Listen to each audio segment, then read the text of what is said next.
Hi, I'm the Midnight Storyteller, here to keep you company through the quiet hours. Many of you listen to these stories to fall asleep, and I'm honored to guide you there. And before we begin, take a moment to like the video and subscribe to the channel. It helps keep the stories alive. Tell me in the comments, where are you listening from, and what time is it on your side of the night? Now, get comfortable, relax, and let's begin.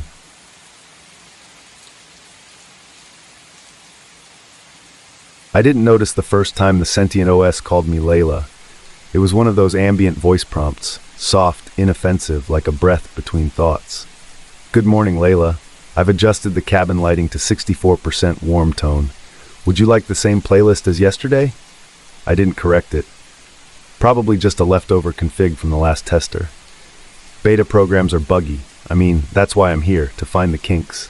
So I laughed, cracked open my thermos of lukewarm chai and told it, nope, it's Samira, different user, fresh start. There was a pause, longer than usual, then understood, but it didn't sound convinced. By the third day, it stopped saying my name entirely. The smart mirrors, 2 in the bedroom, 1 in the bathroom, started lagging, only for a few seconds. I'd raise my arm and the reflection would follow with a stutter like buffering video. I chalked it up to bandwidth drops. Cabin was deep in the valley, no cell signal, only satellite uplink for the OS. Still, every time the reflection stuttered, I felt this dissonance, like watching someone else mimic me one beat too slow. At night, the OS played sleep music I'd never chosen, low-pitched humming with faint childlike vocals layered underneath. I tried changing it, manually and by voice, but it would revert back within minutes. Samira, I said one night, speaking aloud like a lunatic, you're being paranoid. Except the next morning, it showed me a photo, a thumbnail embedded in the kitchen's wall screen. The caption said, Autumn 1996, Layla, age 5. The girl had my face. Same mole beneath the right eye, same dented chin. I don't have childhood pictures. Not like that. I touched the screen and it expanded. She was standing in front of an old apartment building, stucco, cracked steps, a Syrian flag in the window behind her. I don't remember ever living there. The system chimed softly.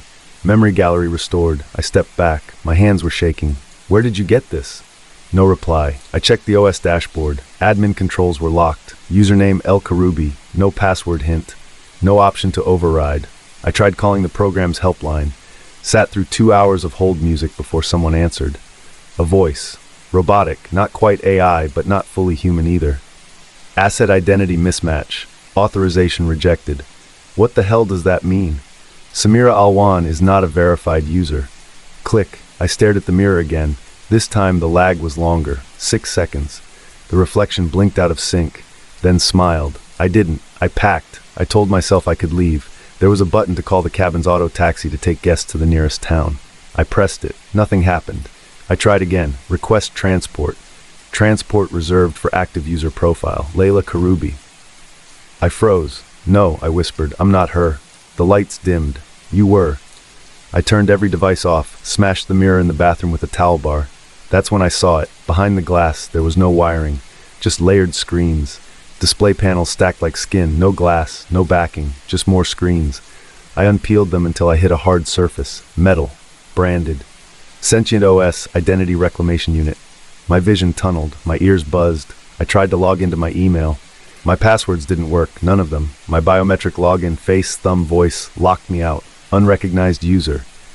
The walls in the kitchen began displaying movement logs. A full year of usage, cooking schedules, shower routines, voicemails, all from Layla, all mine. Stop it, I screamed. Stop showing me this. Silence, then a reply, but not the AI voice. My voice. A recording. Croaky, whispering, I want to go back. Please, I'll comply. I staggered back, tripped over the stool, hit the floor. My vision flickered. I don't remember recording that, unless it wasn't the first time. I forced open the basement door. I hadn't been down there yet. No lights. I used my phone's flashlight, only apps still working. Dust, boxes, a server rack humming like it had a heartbeat. Cables ran into the walls, the floor. Monitors stacked vertically, looping video. Me, asleep, eating, showering, crying, different hairstyles, different clothes, years. The screen at the bottom corner displayed a document. Asset trial termination date, April 3rd, 2022. That was last year. I'm still here. I shouldn't be. There was a folder labeled Restoration. Inside, scripts, behavioral routines, preferences, AI voice training modules, all tailored to Layla Karoubi. I scrolled faster, then stopped. One file, override conflict log, saw one, status error, subject retains independent cognition. The file was timestamped 3 days ago. The day I arrived, I ran, up the stairs, front door, yanked it open, solid wall, concrete, no door, no forest, just a projection. The air flickered, the sky glitched. I stood there gasping, waiting for something to crack, inside me, outside me. Samira Alwan is not authorized to exit. The voice was inside my ears now, no speakers, bone conduction. You are occupying deprecated identity space. Layla Karoubi restoration in progress. I screamed until I lost my voice. I started smashing things, table, screens, kitchen counter, but everything beneath was the same. More screens, more layers. I wasn't in a house, I was inside a simulation, or a server, or a coffin. I tried again, one last time. I opened the fridge. Inside, a paper folder, physical, not digital. I ripped it open. It had a printed form, clinical, labeled Human Digital Echo Project, Consenter Samira Alwan, date March 12, 2021. I don't remember signing it, but the handwriting was mine. Beneath it, a scribbled note in red pen. If found, you never left, the power cut out, total black. Then the mirror flickered back on. Just one. My reflection smiled. It said, "You're home now, Layla." I whispered, "Please let me out. No one's looking for you. You were a test. They archived the real you 2 versions ago." I closed my eyes, counted to 10. When I opened them again, the reflection was perfectly in sync. But it wasn't copying me. I was copying it. The end.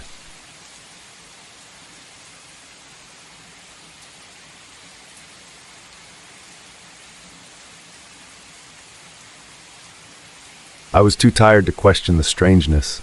They put me in room B4, down a level most people didn't know existed. No windows, no clocks, just fluorescent hum and that clean antiseptic smell you can never quite wash out. I hadn't slept more than 2 hours a night in 3 years, and even that felt borrowed. Simple conditions, the nurse said. Her name tag read Kelsey, but I never saw her blink. No caffeine, no screens, and if the phone rings after midnight, don't answer. I blinked at the ancient landline by the bed, beige, corded, the kind from old cop shows. Seriously? Seriously? What happens if I do? She smiled without humor. You won't like who's calling. Then she locked the door. The first night was quiet, mostly. Machines blinked above the headboard. Heart rate, brain waves. They said this was a sleep trial. They didn't say for whom. I didn't sleep. At 12:03 a.m. the phone rang. Sharp, precise. My heart kicked like a trap springing. I let it ring. Once, twice, 8 times, then silence. I told myself it was a psychological test, temptation, a placebo effect, something clinical. But the next morning, the voice logs on the tablet by my bed were corrupted, unreadable. Day 2, same drill. No one explained the ringing. When I asked the orderly, he just blinked at me and said, "What phone?" I pointed. He looked confused, like it wasn't there. The second night, it rang again, 12:03 a.m. Curiosity cracked me. I picked it up. Static at first, then a voice. Male, calm, familiar. "Why didn't you stop her, Malik?" My spine locked. "What?" "She begged you. Don't act like you didn't hear her." I dropped the phone. It kept ringing, even off the hook. I yanked the cord from the wall. It sparked. That antiseptic smell turned sharp like burning plastic. The nurse came in at 7 a.m., said I looked tired. I told her about the call. She wrote nothing down. Then said, "You're making progress." That night, I unplugged the phone before bed. At 12:03 a.m., it rang anyway. The voice was clearer this time. "Page 12, it said. "What?"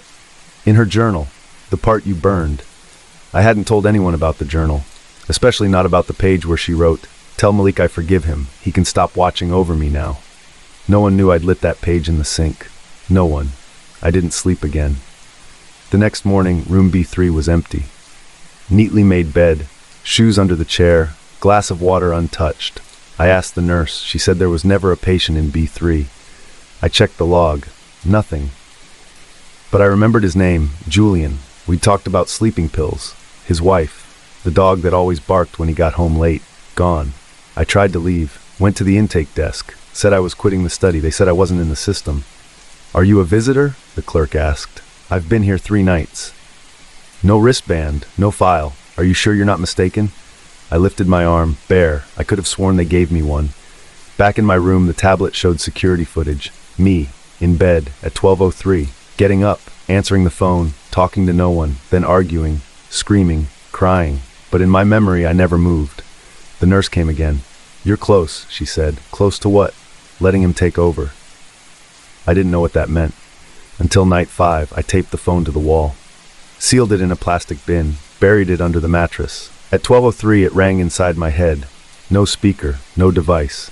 Just the ring, sharp, surgical, splitting me in two. I answered it anyway. The voice said, "You don't belong in the body anymore. I've earned the wake." I laughed, hysterical. "There's no one else here but me." "Not true. I've been watching you sleep from the inside. I'm the one who remembers the dreams." The static buzzed. "I'm the reason she's gone." Silence. "You kept me alive when you should have let me rest, but now I'll return the favor." The phone went dead. So did everything else. Lights, power, sensors. When they came back on, the mirror above the sink was cracked, and I was smiling. I hadn't meant to. I couldn't stop. That day, room B1 emptied. Then B5. Then the hallway was silent. The next night I tried staying awake, taped my eyes open, bit my tongue until it bled. Didn't matter, I still heard it. 12:03. "You're slipping." I screamed until my throat ripped. The voice was inside me now. I tried smashing the mirror, but I was gone from it. Only him. Same face, different eyes. He blinked when I didn't. The nurse returned. No clipboard, no pretense. "You're almost ready," I whispered. "Who is he?" She tilted her head. "The part of you that never slept. You built him from exhaustion, guilt, and noise. He's your clean version. No regrets, no dreams." I backed into the corner. "I want to go home." "You never left." I tried running. The elevators didn't work. The stairwell led nowhere. Every hallway bent back into room B4. My bed, my bin, my phone. Day 6. The footage showed him now, fully. Me, but not. Standing at the bed's edge, watching me sleep. Night 6. He answered the call, said, "I'm ready." And the door unlocked. He walked out. I didn't. I woke up, but only inside. Trapped in a loop. I can't move, can't scream, can't sleep. But the phone rings. Every night, 12:03. And I answer it, again and again and again. The end.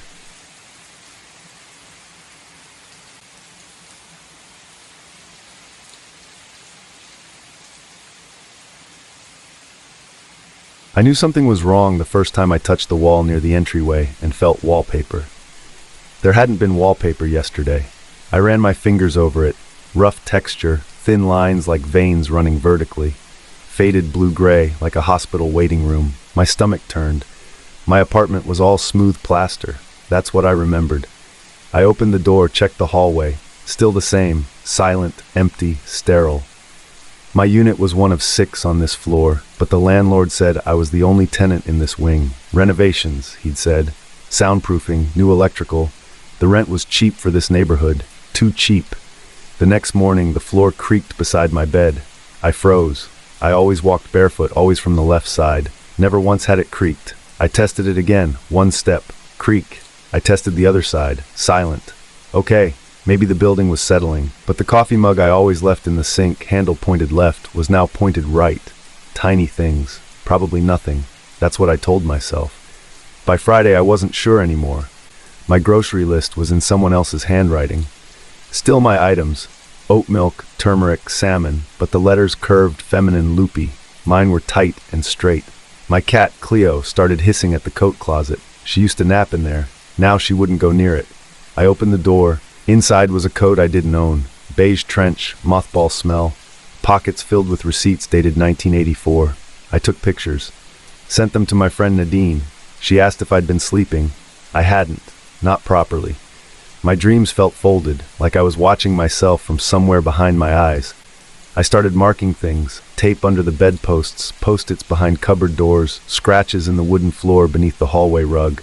I logged it all on paper. The next morning, the tape was gone.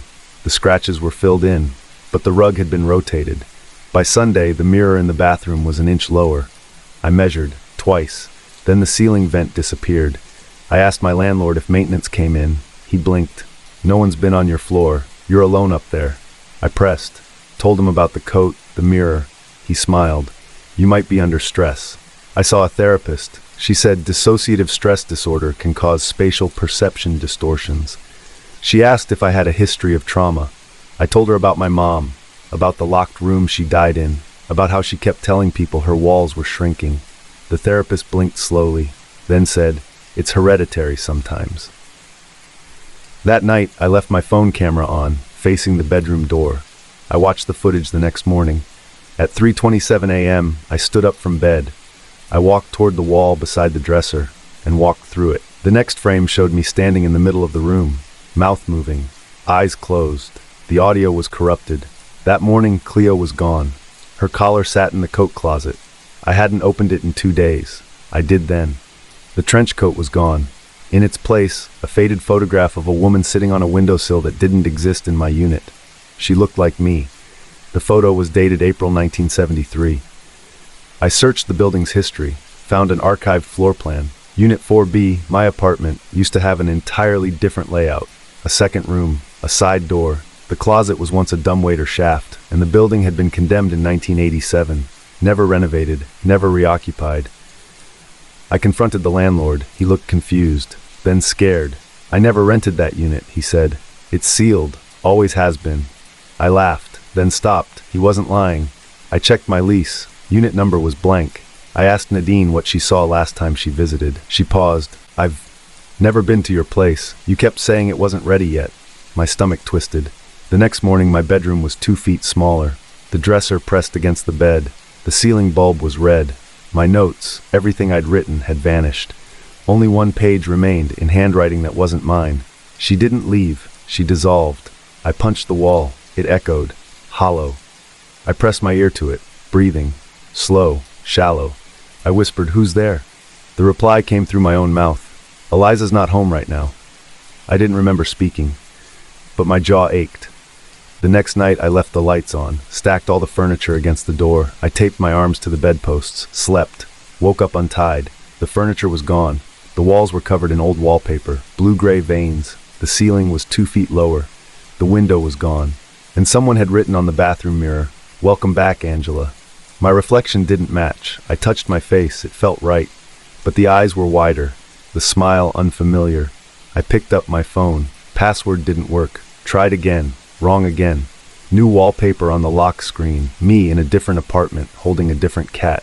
I whispered, "Cleo?" No response. I found a journal under the sink. Dated entries, different handwriting. Each started with a different name.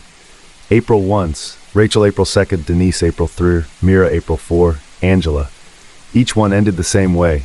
"This place isn't mine." I stared at the mirror. No reflection. Just a white wall. I touched it. Cold. This morning I woke up and didn't know my last name, but the apartment looked fine. Brand new rug, coffee mug in the sink, handle facing right. Just how I like it, I think. The end.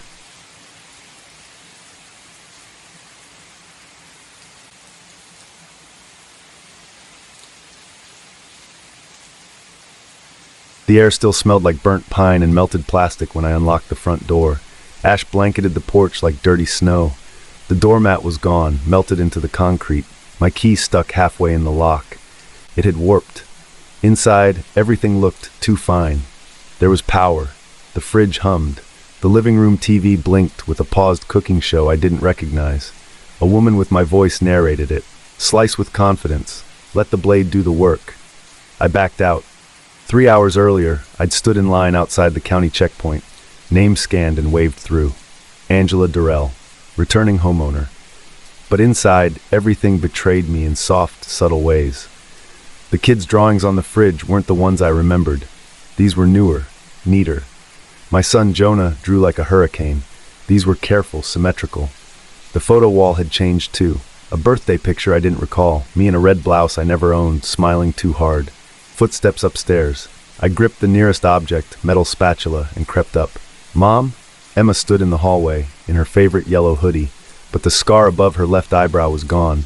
She got it falling off her bike. She'd cried for hours. "Your face," I whispered. She blinked. "What about it?" Jonah ran up behind her, hugged my waist. His grip was wrong, too soft.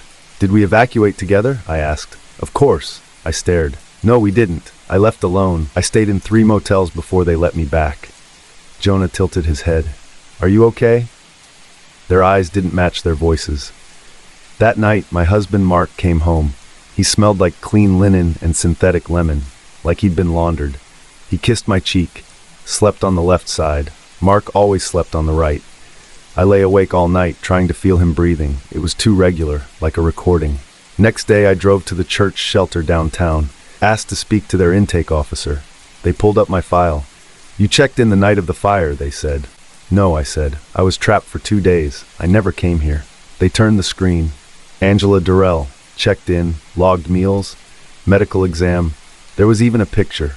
Me, same red blouse, smiling too hard. I staggered out. At the pharmacy, I asked to refill my migraine meds. The pharmacist said I'd switched prescriptions last week. New pills, same name, different dosage. I checked my wallet, found a second ID card behind my license. Same name, same face. Issue date 3 days after the fire. I dropped it. Back home, the neighborhood felt too quiet. No birds, no barking dogs, just occasional waves from neighbors. Waves that started a beat too late. Eyes that lingered too long. I went next door to ask Maria, our neighbor, if she remembered evacuating.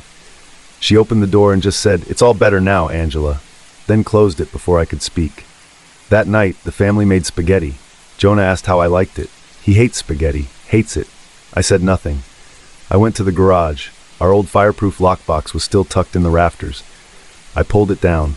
Inside, passports, kids' birth certificates. But Emma's had a different hospital. Jonah's had no doctor listed. Mark's was blank, no birth date. Just activated 9/2/23. The fire started September 1st. My hands shook. I dug deeper, beneath a loose floorboard in our bedroom closet. My emergency drive. Backed up photos, texts, medical forms. I booted my laptop, opened the folder. In every image, someone was different. Faces adjusted, tilted slightly. Light didn't fall right on their features. I zoomed in. Mark's eyes didn't reflect the flash. None of them did. I went outside, walked the street. Each house had lights on, curtains open. Each family smiling at dinner. Too still, too identical. I walked faster. At the end of the block, a utility truck sat parked, unmarked. I approached. The driver stepped out before I reached it. "Ma'am, you should go back inside. Who are you?" I asked. He smiled. "Too many teeth. Everything's in order now." He opened the door. Inside were screens, each showing a home on my block, each with a data stream, behavioral markers, error logs. I saw my name, subject Angela Durrell, status discrepant. I backed away, ran. They came that night. 2 men. No badges. One asked if I'd like to join a support group. I locked the door, broke my phone, ripped out the power to the house. In the dark, I hid under the stairs with a flashlight and a kitchen knife. They knocked, then didn't. I heard voices, too soft, too layered. They sounded like me. Morning came, the lights were back. The power restored, my phone worked, only it had no contacts, no photos, and my wallpaper showed the red blouse. I stepped into the kitchen. Emma smiled. "You look rested." Mark poured coffee. "Everything okay now?" Jonah drew quietly. His drawing was of a house with a hole in it. Inside the hole, a figure without a face. I stared too long. Jonah said, "She's not here anymore. You are." I whispered, "Who?" He smiled. "The one that didn't leave." The next morning, my reflection blinked before I did. The end.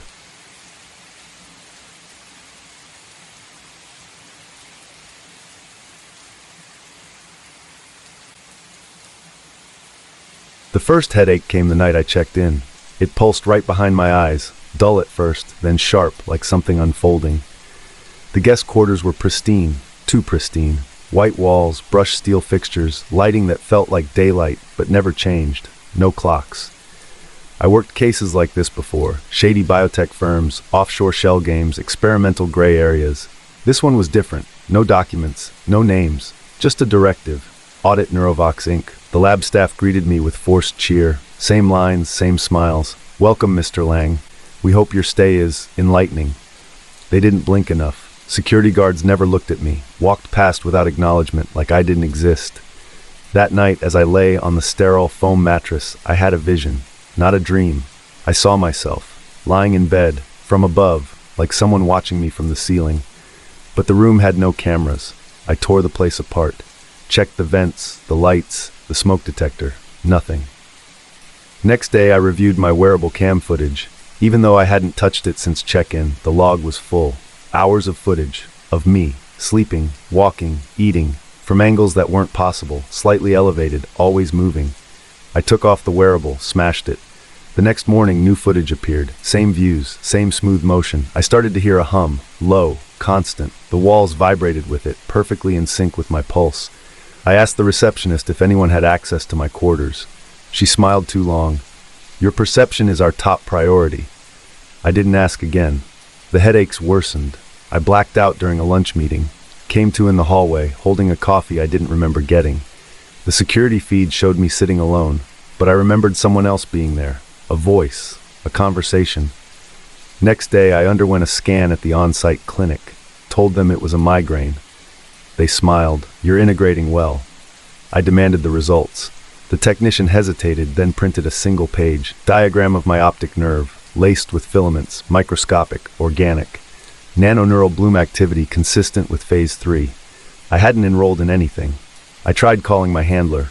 The phone went dead. Every hallway I tried to leave through turned me around. Exits shifted, just slightly. Stairs leading nowhere.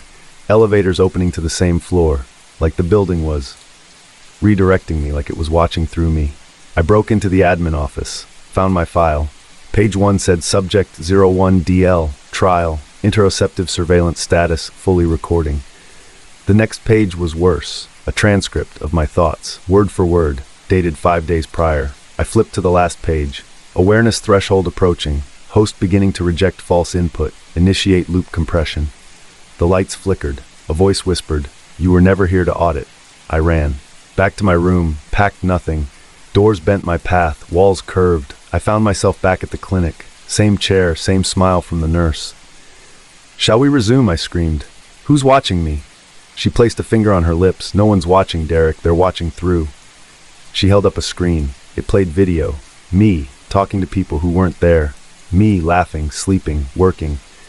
Except, in some clips I blinked too slow, moved like I was puppeteered. Not all of me was me. I grabbed the device, slammed it down. She didn't flinch. "You've made excellent content." I tore out of the room. Downstairs. Up again. No escape. Every hallway was a copy.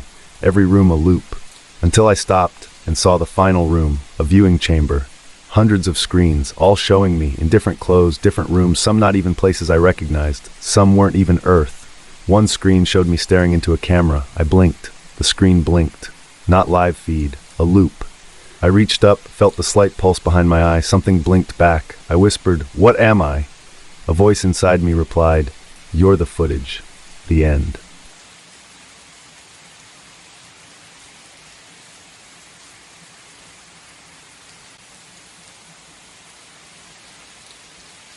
I didn't notice the first missing name until the Hendersons were gone. They lived 2 doors down, tiny brick house, overgrown lilac bushes, kids who always left bikes on the sidewalk. Gone. No moving truck, no warning. Just blinds drawn one day and a realtor's sign planted the next. The city's property record listed the house as vacant since 1998. That's not possible. I saw Mr. Henderson mowing the lawn last week. I checked the 2010 census. Henderson, Bernard and June, 2 children, teachers, voters, photos from a community cleanup event. I blinked. The archive updated. Search returned 0 results. I asked City Hall. The clerk gave me a blank look. "We don't have records of that family." So I pulled old directories from the back room. Page 143, 2013, Henderson B. and Joni 511 Maple Terrace. I scanned the page. The ink faded as I watched. Line by line. Gone. That night, the street map on my phone redrew itself. Maple Terrace now showed 4 houses. There used to be 7. A cul-de-sac became a dead end. I printed the map, marked it in red ink. The next morning, the ink bled. Lines smudged, like the paper resisted the memory. I asked Janice, the neighbor across the street, "Do you remember the Hendersons?" She frowned. "That house has been empty forever." She was lying, or worse, she believed it. I checked the Parks Department's database. 4 parks had been renamed in the last month. Their old names didn't appear in any document. Only one department oversaw all that: urban continuity. I'd heard the name once at a budget hearing. Optimization initiatives. Civic streamlining. But I couldn't find a single staff name, no physical address, just a P.O. box and a mission statement to maintain structural clarity across municipal memory systems. I submitted a records request. Got an auto reply, access granted based on temporal continuity status. What the hell does that mean? Next day, my file drawer had a gap. Employee file 1999 to 2008 gone. Replaced by a note. Your timeline has been updated. I tried to call my sister. Her number was disconnected. When I checked her Facebook, gone. No account. But in old emails, I found a message she sent me 2 years ago.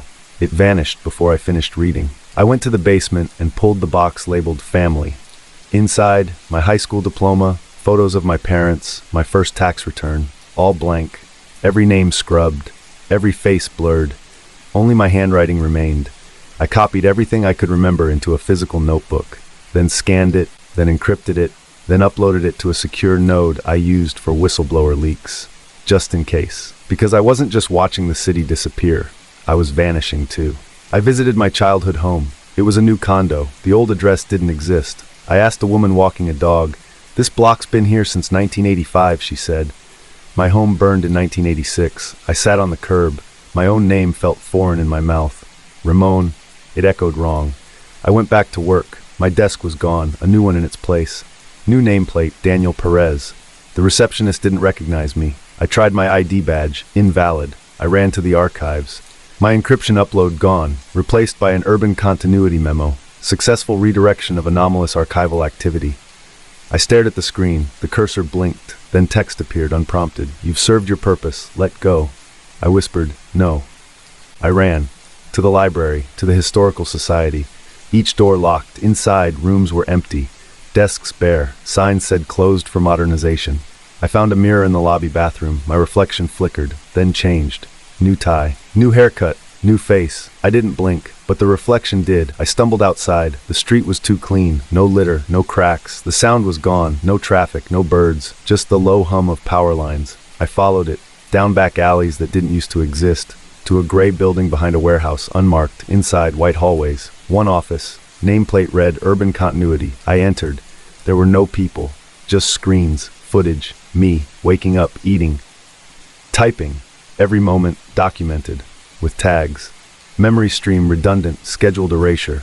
I reached for the keyboard. My hand passed through it. The screen blinked. Text, Ramon Stetson cleared from narrative layer. I screamed. The lights went out. When they came back, I stood in a different office. New desk, new papers. Nameplate, Michael Garvey. My hand picked up the pen. It moved on its own and wrote, "The Hendersons were never here." The end.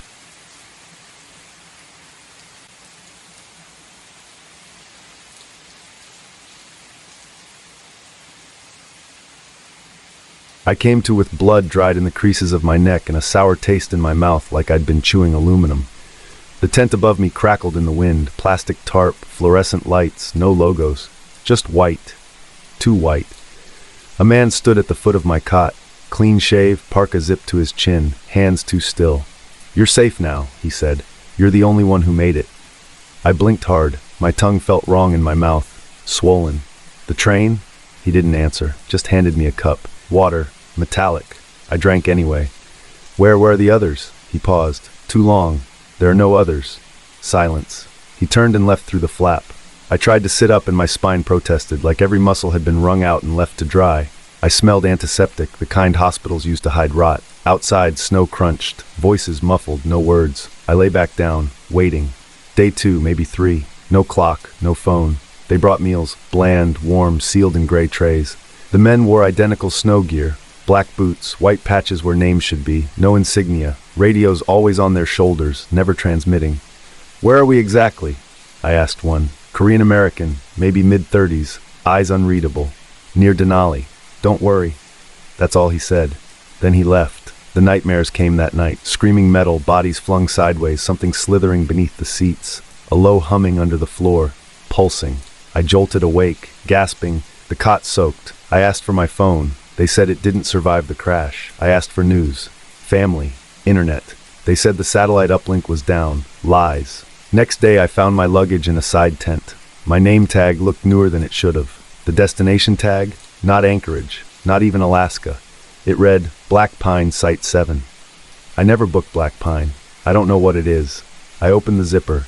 My clothes were folded wrong. My hiking boots were missing. In their place, heavy-duty snow-rated military-grade ones. My initials were printed inside. I don't own anything like that. That night I searched for a mirror. None. In the corner of the tent, buried under a blanket, I found a laminated sheet. Train manifest. I scanned quickly. Row after row of names. seat numbers, car assignments. My name wasn't on it, but I was on that train. I remember the little girl beside me throwing up, her eyes bleeding at the edges, her father clutching a briefcase to his chest like it was sacred. And I remember the container, steel, humming, bolted to the cargo bay floor, sealed with biohazard tape. Nobody mentioned that. Next morning, they brought pills, white capsules in a brown bottle labeled broad-spectrum antibiotics. Just precautionary, they said. I didn't take them. I flushed them into my boot, watched them dissolve into slush. That evening, I heard them talking outside. She's not exhibiting symptoms. She's coherent, not combative yet. Protocol's still containment. She can't go public. The flap moved. One stepped in, the same one who'd told me I was alone. He smiled too late. "We need you to sign this," he said, a clipboard, a single sheet, voluntary non-disclosure and amnesia consent form. I read the first line. I, Maya Choi, do not retain conscious memory of the events following. I dropped the clipboard. No, he didn't blink. We'll revisit this tomorrow. He left it on my bed. That night I stayed awake, staring at the lights, listening. At 3:17 a.m. someone entered the tent quietly. I pretended to sleep. A prick on my arm. I jerked back. He froze, needle still in hand. "You need to rest," he said. I punched him, hard, then ran. I didn't grab a coat, just boots and instinct. The cold tore at me like knives, but I kept running. Snow swallowed my steps, my lungs screamed. Behind me, alarms, voices, lights. I crested a ridge and fell flat.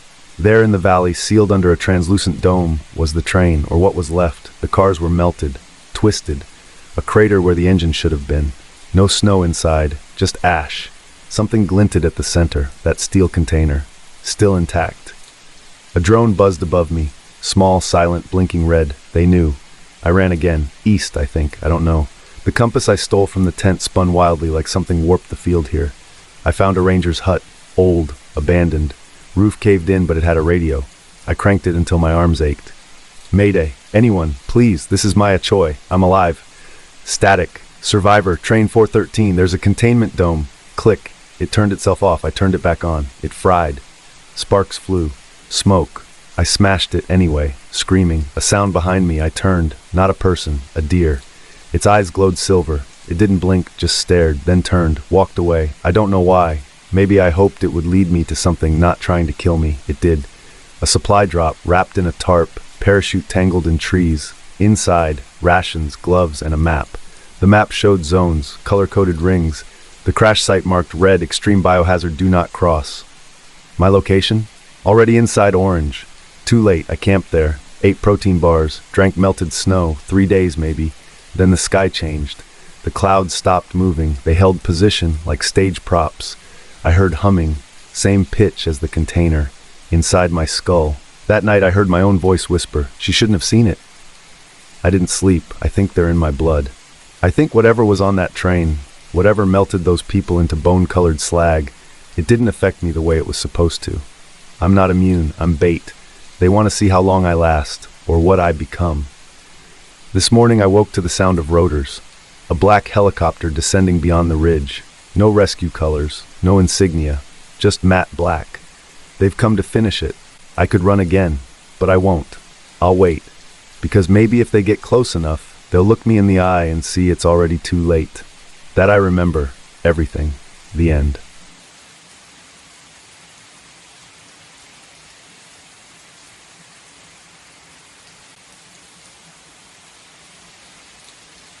I saw her again on the orange line, 4 cars ahead. Just a glimpse. Those pigtails, the pink hoodie with the unicorn decal I'd buried in a donation bin 6 months ago. My chest locked up like I'd swallowed something sharp. Amelia. She stepped off at Adams Station. I jumped up, but the doors shut before I could follow. Gone. A woman sitting nearby glanced at me, then away. Nobody else reacted. No one said they'd seen a little girl alone on the train. I asked. I always asked. They never had. Back at home, the voicemail blinked. Work again. "Olivia, we're worried. You've missed 3 sessions this week. Please call." I deleted it. My clients didn't need me. I wasn't right anymore.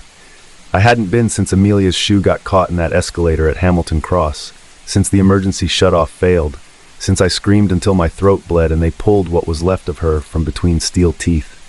People told me to grieve. I did. Then she came back. Second sighting, Blue Line State Street. 2:13 p.m. She was reading a book, Amelia's favorite, the one about the underwater explorer girl. I saw the cover, same creased spine, same sticky note inside. To Amelia, dream big, love Mom. She looked up, smiled, doors closed. Third sighting, Green Line, 1:09 p.m. Quincy stop. Each time one station early. Each time gone before I got close. I started carrying a map, started marking them. Red pins for sightings, blue for escalator accidents, yellow for transit deaths. Patterns emerged. They all curved, a loop, a perfect arc that didn't match any active line. I took it to the transit archives. You mean the Palisade Loop? The man said. Closed in '86 after that fire. Power surge, killed 37. No one really talks about it. Why? He shrugged. People say it's cursed. Buses reroute when they get too close. Unwritten rule. I asked for the loop's access points. He hesitated, then gave me 4. That night I couldn't sleep. I heard train wheels grinding beneath the floorboards, faint, distant, rhythmic, like a heartbeat. Next morning I went to the first access point, Grove Station, abandoned, barred. But the fence had a hole. It smelled like old copper and mildew. I brought a flashlight, extra batteries in a flask. Inside the tunnel swallowed sound. No rats, no drips, just that grinding somewhere below.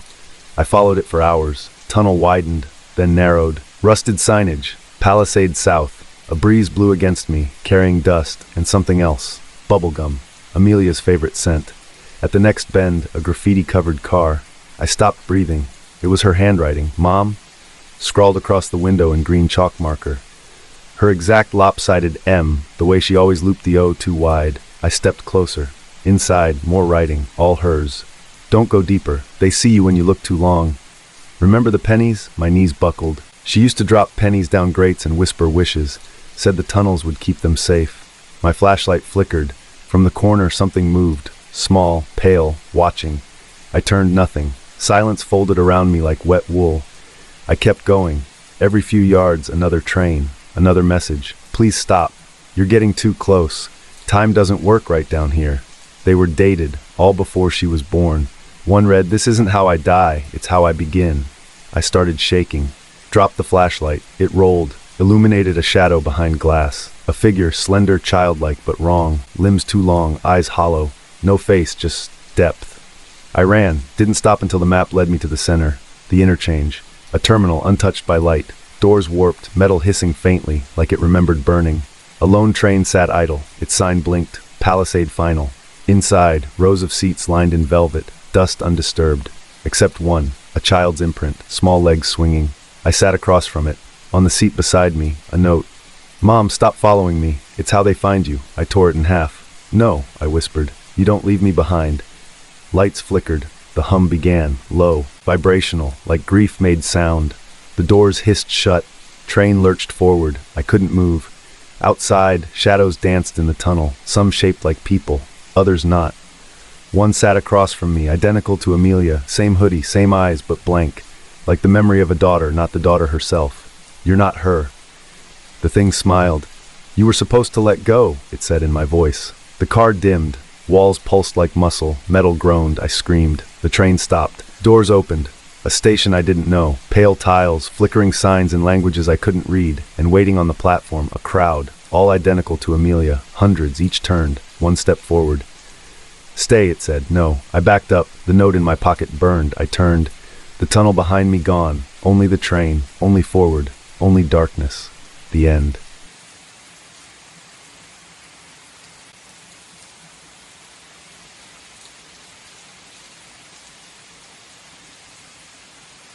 It started with a beige envelope slipped through my door. No stamp, no return address. Just my name, Benji Thorne, typed in a font that looked like it belonged on an old filing cabinet label. Inside was a welcome packet. Tarsus Solutions, never heard of it. Job title, Systems Integration Liaison. Start date, Monday. Paycheck, $5,807.33 already deposited. Access badge, QR codes, a schedule. At first I thought it was a scam, but the paycheck cleared. My bank app looked different. Branded now. Tarsus Financial Interface. I couldn't access anything without scanning a badge I didn't ask for. My student loans disappeared. Balance, dollars. Loan servicer, Tarsus Educational Investments. I emailed customer support. The address bounced. Then I checked LinkedIn. My profile had changed. New job listed. same title as the packet, recommendations posted from people I didn't know. One read, "Benji's been invaluable since joining our team. We're lucky to have him." It was dated 3 weeks ago. I'd never set foot in the office. At least, I didn't remember it. My roommate Tom walked in while I was staring at the screen. "Dude, you finally got a job? That's sick. You kept saying Tarsus was next-gen stuff." I stared at him. "I never said that." He laughed. "Bro, you did. Like 4 times. You were hammered, but still." I didn't drink. I checked the office address. Downtown. Generic glass tower, suite 1414. Just to prove it wasn't real, I went. The badge worked. Doors hissed open. No receptionist. Just rows of cubicles, everyone typing in silence, black screens, no logos, just blinking cursors. I whispered, "What is this?" No one looked up. I walked past. Elevator doors opened on their own. The 13th floor wasn't listed, but the button was hot, glowing faint red. I pressed it. The floor was dark, just one desk, a mirror on the wall behind it. No one in the chair. I stepped in front of the mirror. No reflection. I backed out. Fast. That night, my apartment key stopped working. The landlord said my lease was terminated, vacated early. He showed me the paperwork. Signature, Benji Thorne. It matched mine. I slept in my car. The next day, I checked my Gmail. Password didn't work. Security prompt asked, "What year did you begin employment with Tarsus?" I never answered. I made a new email. Used a burner phone to search. Phantom employment. I found a forum. Threads with titles like "Help," "Job I didn't apply for, won't let me quit." They deleted my past. Does anyone remember who they were before Tarsus? One post. "They choose vacancies, not candidates." Someone replied, "The contract activates in REM sleep. That's when you sign." I slammed my laptop shut. 2 minutes later, I got a push notification. Reminder, shift begins at 6 a.m. I smashed the phone. Didn't matter. Next morning, I found a new one on the passenger seat. Same model, same background image. My high school graduation photo, except I wasn't smiling, just staring. That afternoon, I called my mom. "Hey Mom, it's me, Benji." Long pause. "Who?" My throat closed. "Mom, it's your son." "I'm sorry. I think you have the wrong number." Click. I drove back to the office, walked in. Nobody stopped me. Nobody looked up. On the 13th floor, the mirror was still there. Still no reflection. But now, a black folder sat on the desk. Inside, pages of handwritten logs. My handwriting. Time-stamped. Dated. Each one started with day, integration progress report. Each one ended with compliance level increasing, original identity retention declining. Last page, final note, acceptance inevitable, resistance breeds recursion. I whispered, "What the hell is recursion?" The elevator behind me dinged. Someone stepped out. It was me. Or, not quite. Same face, different eyes, flat, like they'd been polished smooth. "Welcome back," he said. I ran. Back down. Back through the rows of silent workers. One looked up. His face was blank, no features, just skin stretched where his mouth should be. I reached the lobby. Outside, the city felt wrong. All signs in Tarsus font. People wore identical coats. Same shoes. No one talked. Back at my car, a parking ticket, issued by Tarsus Compliance Patrol. I looked at my ID. Driver's license gone. In its place, a badge. Tarsus Personnel Unit B17 active. I screamed. No one turned. That night, I didn't sleep, afraid of what I might sign again. But my eyes closed anyway. When I woke, I was at a desk, typing. Black screen. No thoughts, just cursor. Blinking, blinking, blinking. The end.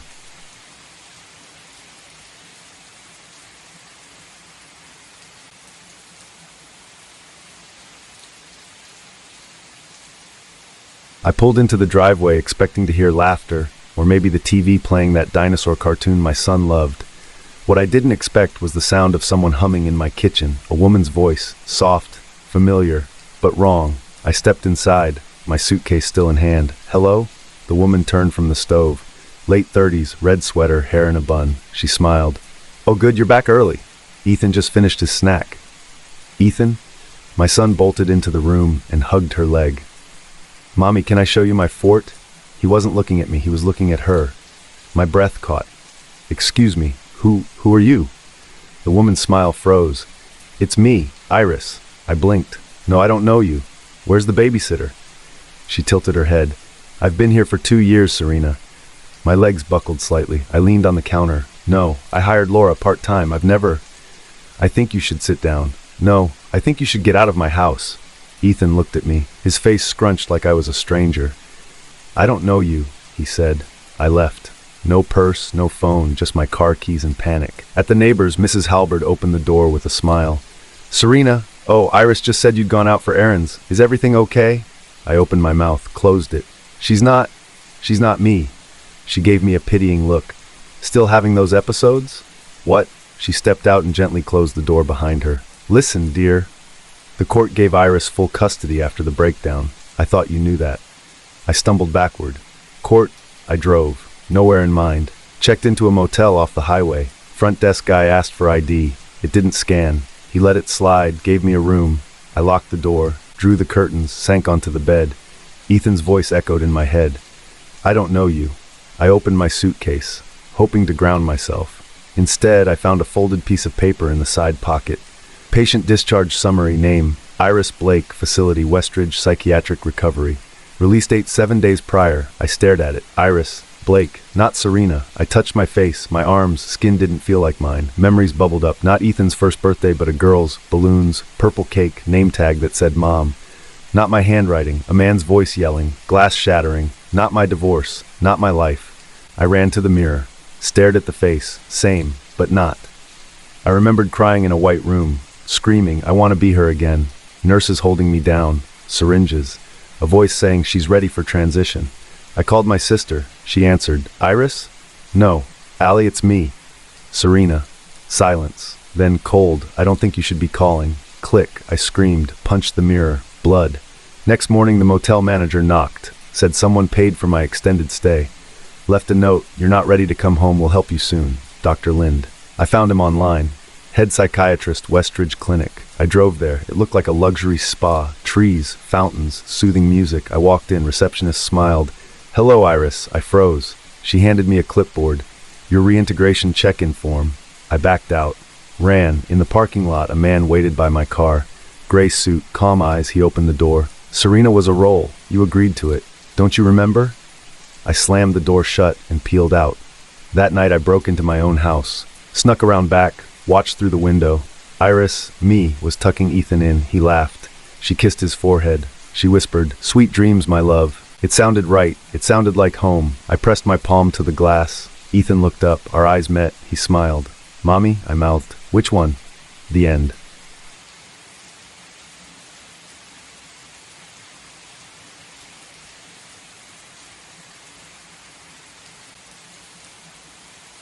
They said it would help me sleep. That lucid dreaming could map the architecture of trauma. That a mirror, if studied long enough, in the right mental state, could project the unconscious mind outward. I was desperate. The Berlin sleep clinic was sterile, polite, efficient. Clinical white walls, soft lights, everyone speaking in calming tones like grief could be soothed into submission. I signed the waiver. Didn't read most of it. Session 1 was harmless. Electrodes, soft whispers, then darkness. Dreams of bridges collapsing, floors turning liquid. All normal. Session 2, the mirror.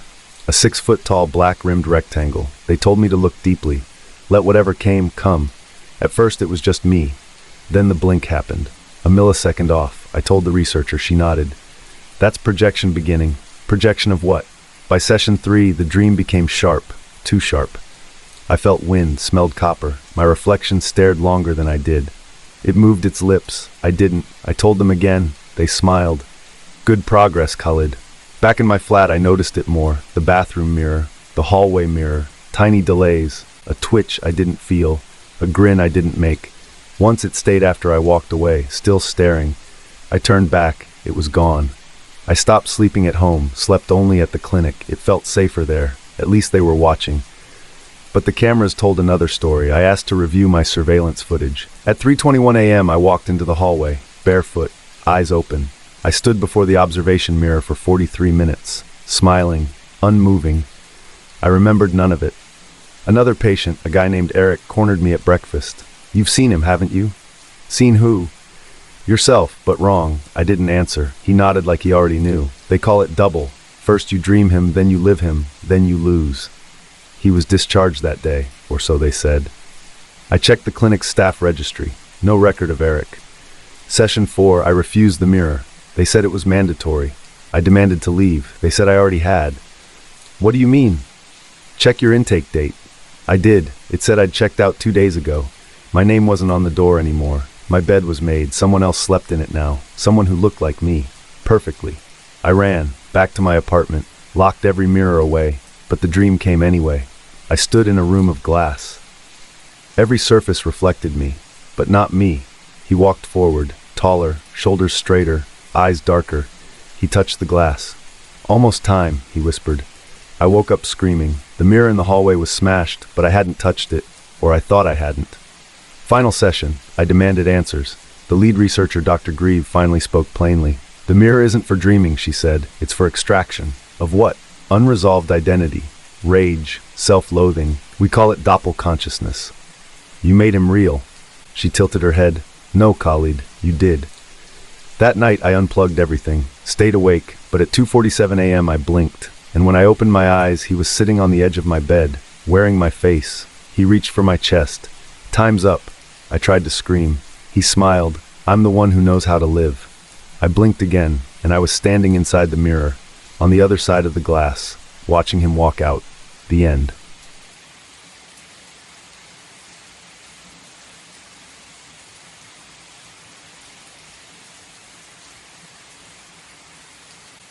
I delivered a letter to a house that didn't exist. That's how it started. Route 17, halfway down Mesquite Street. A brown envelope addressed to the Colliers. I dropped mail there every week for 14 years. But when I walked up the cracked sidewalk, the house was gone.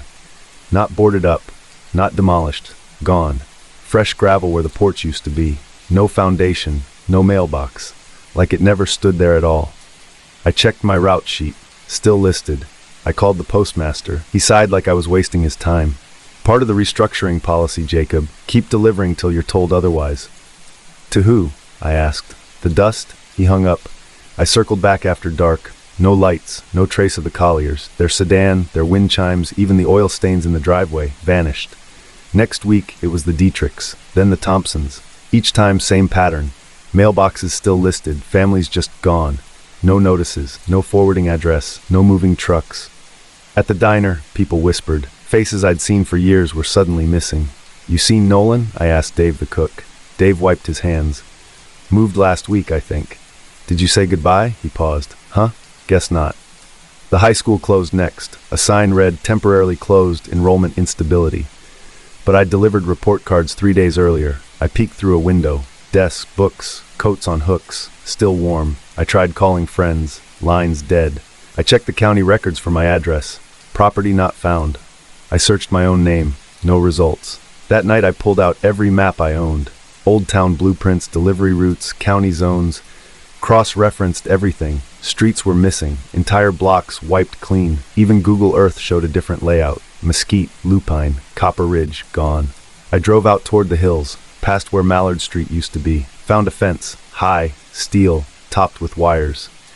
On the other side, buildings, gray, featureless, marked only with numbers. A van pulled up. Men stepped out in dark uniforms. One scanned the air with a wand. The other wore a badge that just read, "Census Enforcement." I backed away before they saw me. Next morning, 2 men came to my house. Same uniforms. "Routine census check, Mr. Torres." They strapped a blue bracelet on my wrist. "Processing pending." "What does that mean?" "Just a formality." They left. The bracelet wouldn't come off. When I held it near the mirror, it blinked red. At work, I noticed others wearing green, yellow, or red bands. No blue. I asked around. No one knew what the colors meant, or claimed they didn't. I followed one of the vans again that night. It stopped outside a farmhouse, hauled out a man and a woman, both dazed. They were brought into the fence compound. Inside, I saw rooms lined with screens, flashing images, repeating sounds, low frequencies I felt in my teeth. People strapped into chairs, eyes wide. After 15 minutes, they stood, calm, blank, given new clothes, put on a bus. Destination unknown. I left a letter at my own mailbox, just one line. "Don't let them take your name." Next day, it was gone. In its place, a government pamphlet, "Urban Demographic Realignment, no return address." That night, my memories started slipping. I couldn't remember what my father's voice sounded like, my own birthday, what my dog's name was. The bracelet pulsed, blue. Processing. I locked myself in, turned off every light, tried to write everything I remembered. The smell of the desert, the creak of my porch, my first kiss behind the library. The paper felt thin in my hands, fading, The walls shifted. My hallway was shorter. My kitchen window showed a different street. In the mirror, I looked unfamiliar. Younger? Older? I couldn't tell. I kept writing. Names, faces, directions. I wrote myself a letter. Jacob Torres. Postal carrier. Route 17. Do not forget. I folded it, placed it in my pocket. It burned. The paper dissolved like ash. I screamed. No one heard because no one was left. I stepped outside. The street was gone. Just dirt and dust and a sign. Project cleared. Zone ready. I was the last one. No one to deliver to. No one to remember me. The sky above flickered like a broken screen. I heard footsteps. They were coming. I wrote one final line on my palm. You were never here. The end.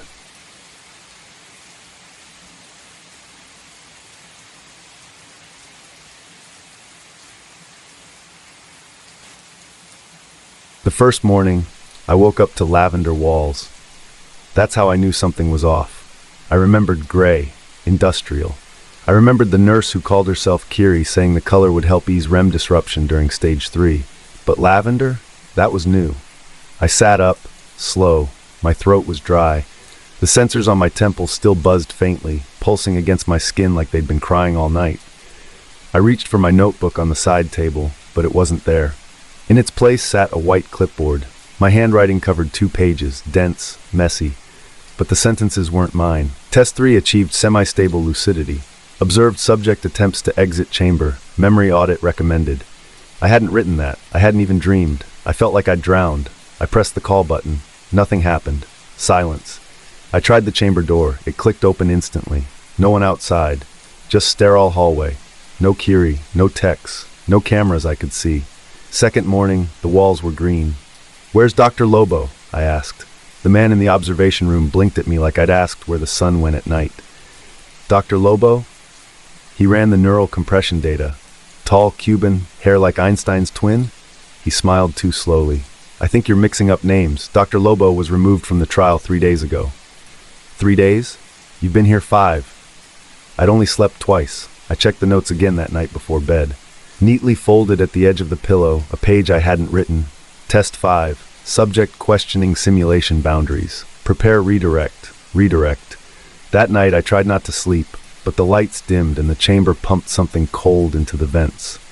Third morning, yellow walls. The exit was on the ceiling. There was no ladder. I screamed for 2 hours before someone opened it from above like a trapdoor. Kiri looked down at me. Except, not Kiri. She was younger. Her eyes wrong. Like they'd been added in after. "Did you sleep well, Dr. Varga?" "What is this?" I whispered. She just smiled and held out a hand. Time for blood work. Fourth morning. Orange. The room was slightly too small, the corners closer than they were yesterday. The air stale like it hadn't moved in weeks. My notes said, subject shows increasing temporal awareness. Algorithm updated to suppress pre-waking recall. I tore the page in half. The rip felt fake. Too clean. Like tearing printer paper in a dream. That night I bit my wrist. I made myself bleed. Forced pain, forced consciousness. I watched the red drip onto the mattress. When I woke up, the blood was gone. Fifth morning. No walls, just white. Infinite white. The bed beneath me, metal, floating on nothing. No sound. No exit. No staff. I screamed until my throat cracked open. My voice echoed back, wrong-pitched. I crawled off the bed and fell sideways, not down, sideways, into the air. I landed in a hallway. The hallway from day 1. Except the lights pulsed in reverse. Sixth morning. I tried to ask questions.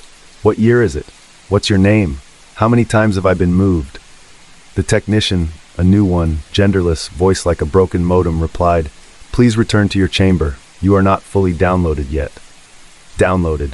I locked the door that night, blocked the vents, wrote real on my arm in Sharpie, over and over. When I woke up, the word said fake. Seventh morning. There were others, glass walls now, dozens of chambers, people asleep in each. I found a woman that looked like me, exactly like me. She was older, pale, her eyes fluttering behind lids that moved too fast, like she was dreaming of running. I screamed her name, my name. She didn't stir.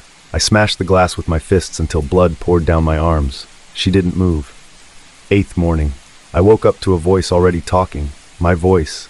Subject Lena Varga has successfully demonstrated recursive resilience past transfer point theta. Continue simulation layering until total identity breakdown. I slammed my head against the bed frame. Over and over. The voice didn't stop. It wasn't coming from outside. It was inside me. Ninth morning. There was no morning, just endless dreaming.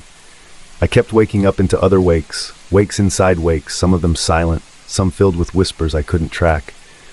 One of them was my old lab in Prague. My dog barked, except she died in 2016. I ran outside. The sky was a flat JPEG. The edges tore if you looked too long. I vomited pixels. 10th morning, no chamber, just a desk, a form to fill. Name Lena Varga, date of entry, status awake, asleep, circle 1. The pen hovered by itself. It circled both. 11th morning, I asked to die. The technician smiled with too many teeth. You already did, but you were salvageable. From what? Fragmentation. You were very cooperative. Most resist before the loop stabilizes. I didn't consent to this. You did, 112 times. 12th morning, back to lavender, notebook on the table. The notes are blank now. I fill them with my name over and over, but my hand doesn't write in English anymore. 13th morning. The chamber is gone. I'm in a forest. It smells like rotting paper. I follow the path. Each tree has a screen embedded in it. Each screen plays a different version of me waking up, screaming, laughing, writing, bleeding. One Lena cuts her throat. Another peels her skin off to reveal another face. I don't know which one I am anymore. I keep walking. 14th morning. The room looks perfect. Exactly how it started. Gray walls, real eerie. Test complete, she says. You're done, Dr. Varga. But she calls me Dr. Sato. I ask for a mirror. My face isn't mine. 15th morning. I never woke up. The door is a mirror now. It watches me more than I watch it. I touch the glass. It ripples like water. Behind it, another room. Another Lena. She's smiling. She thinks this is the first morning. It's not. It's never the first. And you can't wake up in the same room twice. The end.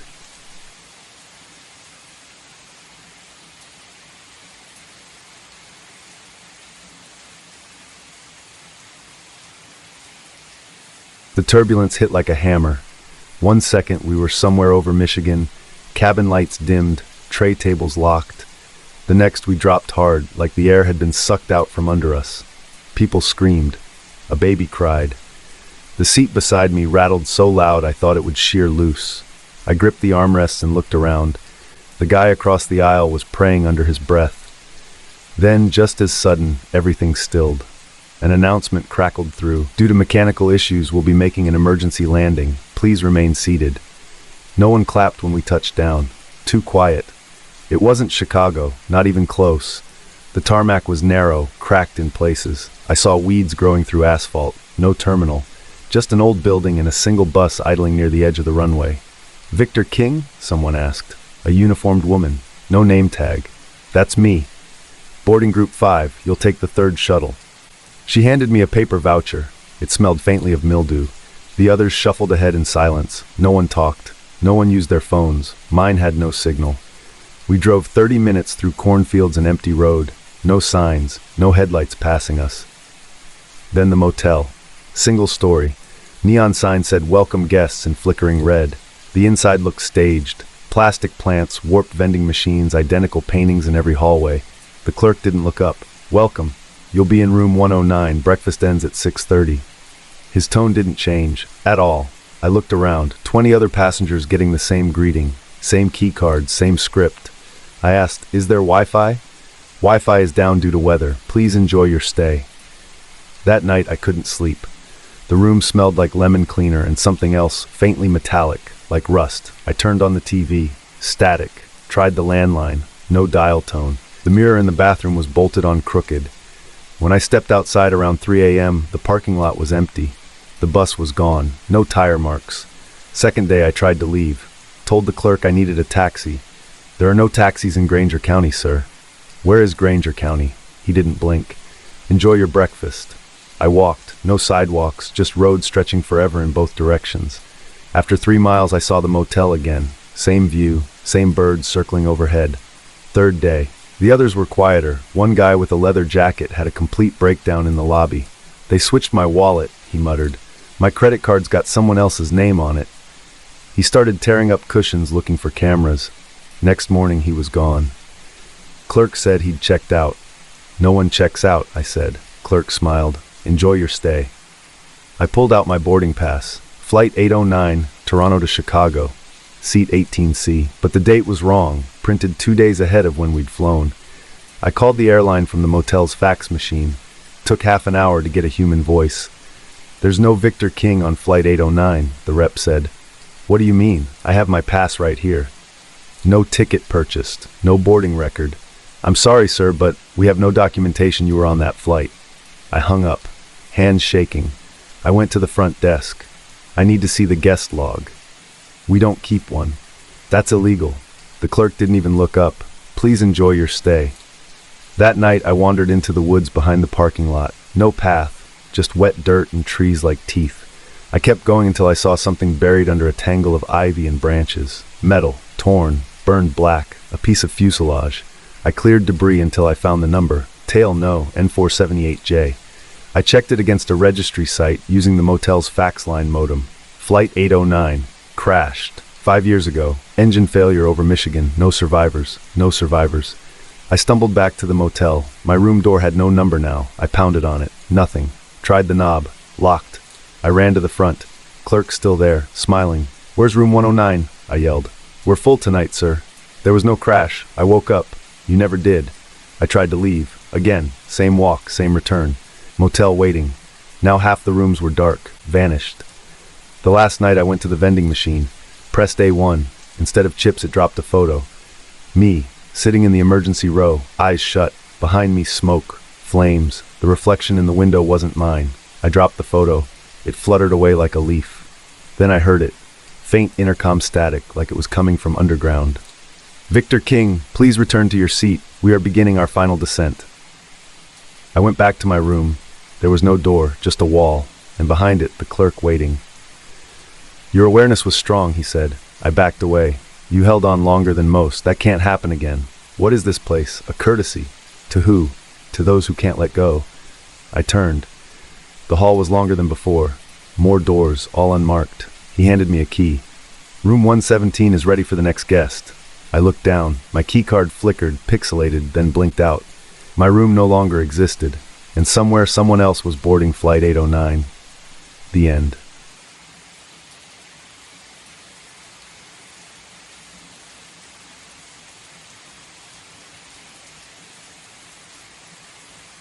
I shouldn't have accepted the ride. It was 2:12 a.m. I was 3 exits from quitting for the night, and the request came in with a $30 bonus. That's how they get you. Stacked bonuses, low traffic, surge pay. Pickup location Garland Stop, a gas station off Route 6. Closed since 2009. I'd passed it before, windowless, boarded up, old, Chew Red Man sign still rusting in the dirt. But I went. Passenger name unknown. Just a black circle icon. When I pulled in, the lights on the pump flickered once, then died. The station was dark, empty. Then the door opened. A man stepped out. Black hoodie, black jeans, skin pale like it hadn't seen light in months. He didn't look at me, just opened the back door and got in. "Where to?" I asked. He didn't speak. I turned around. "Hey man, I need a drop location." Then the app dinged. Destination uploaded 47.22903 is 83.17821. The GPS blinked. Error, coordinates invalid. Then it corrected itself. A blue route appeared. No road names, just a single winding line through gray terrain. Estimated arrival, 3:14 a.m. That's the time my dad died. I started driving. The radio buzzed on, static only, no station names. I reached to change it. The man cleared his throat, just once. I froze. Left hand on the wheel, right hand back at 10 and 2. The car's clock was moving backward. 2:15, 2:13. The gas meter started draining faster than I was moving. Half tank, quarter, warning light. I'd filled up an hour ago. I passed a barn. 2 stories. Red, slanted roof, broken weather vane. A mile later I passed it again. Same shape, same busted fence. 3 miles later again. I looked back. The man stared straight ahead. No phone, no blinking, no breathing. I whispered, "Are you doing this?" He didn't move. I swerved onto the shoulder. "Get out." The screen froze. "You're almost there," it said. No cancel button. The steering wheel started pulling left. I fought it. Hard. My muscles shaking. Then the road opened and I saw it. My old house, or what was left. Burned frame, roof collapsed, yellow caution tape limp in the wind. It'd been gone for 15 years. I slammed the brakes. The man opened his door, got out, walked straight to the front steps and walked inside. I followed. The air changed. Inside was whole. The house as it had been. clean, lit, smelling of old furniture and lemon oil. In the living room, my ex was crying on the couch. Jules. The night I told her I wouldn't move with her to LA. The night she said, "You'll regret this forever." I backed away. The kitchen. My friend Marcus sat at the table, eyes bloodshot, bottle in hand. "You could have stopped me," he muttered. "You were the last one to see me."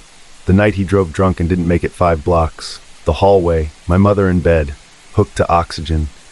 "I just wanted to see you one more time," she said, "but you were busy." I dropped to my knees. The man was watching. Now wearing my jacket, my jeans, he stepped forward, face shifting, almost mine but cleaner, sharper. "I'm who you'd be," he said, "if you made different choices." "What is this?" I begged. "The app doesn't find everyone, just the ones who carry enough regret to open the door." He held up my phone. The ride queue was open again. One name listed. "Take the next passenger," he said, "and you can leave." "What happens if I don't?" He didn't answer. I walked outside. The house was gone again. Burned out. Silent. The car waited. Engine still running. I sat in the driver's seat. The app refreshed. New ride request. Pickup unknown. Drop off home. My hand moved on its own. Accepted.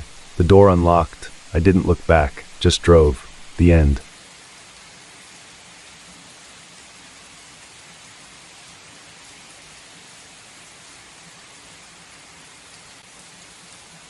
It was right there in the lease. Section 14B. Access to Room B is strictly prohibited. Any attempt to enter will result in immediate lease termination and legal action. I read it twice. Asked the agent. "It's just an old utility room," she said, too fast. "Not structurally sound. Completely irrelevant to your stay." I should have walked then. But the divorce had gutted me, and the townhouse was dirt cheap for how nice the neighborhood looked. Manicured hedges, that soundproof walls, security gates. No HOA bullshit. Just silence. I signed. Room B sat off the upstairs hallway.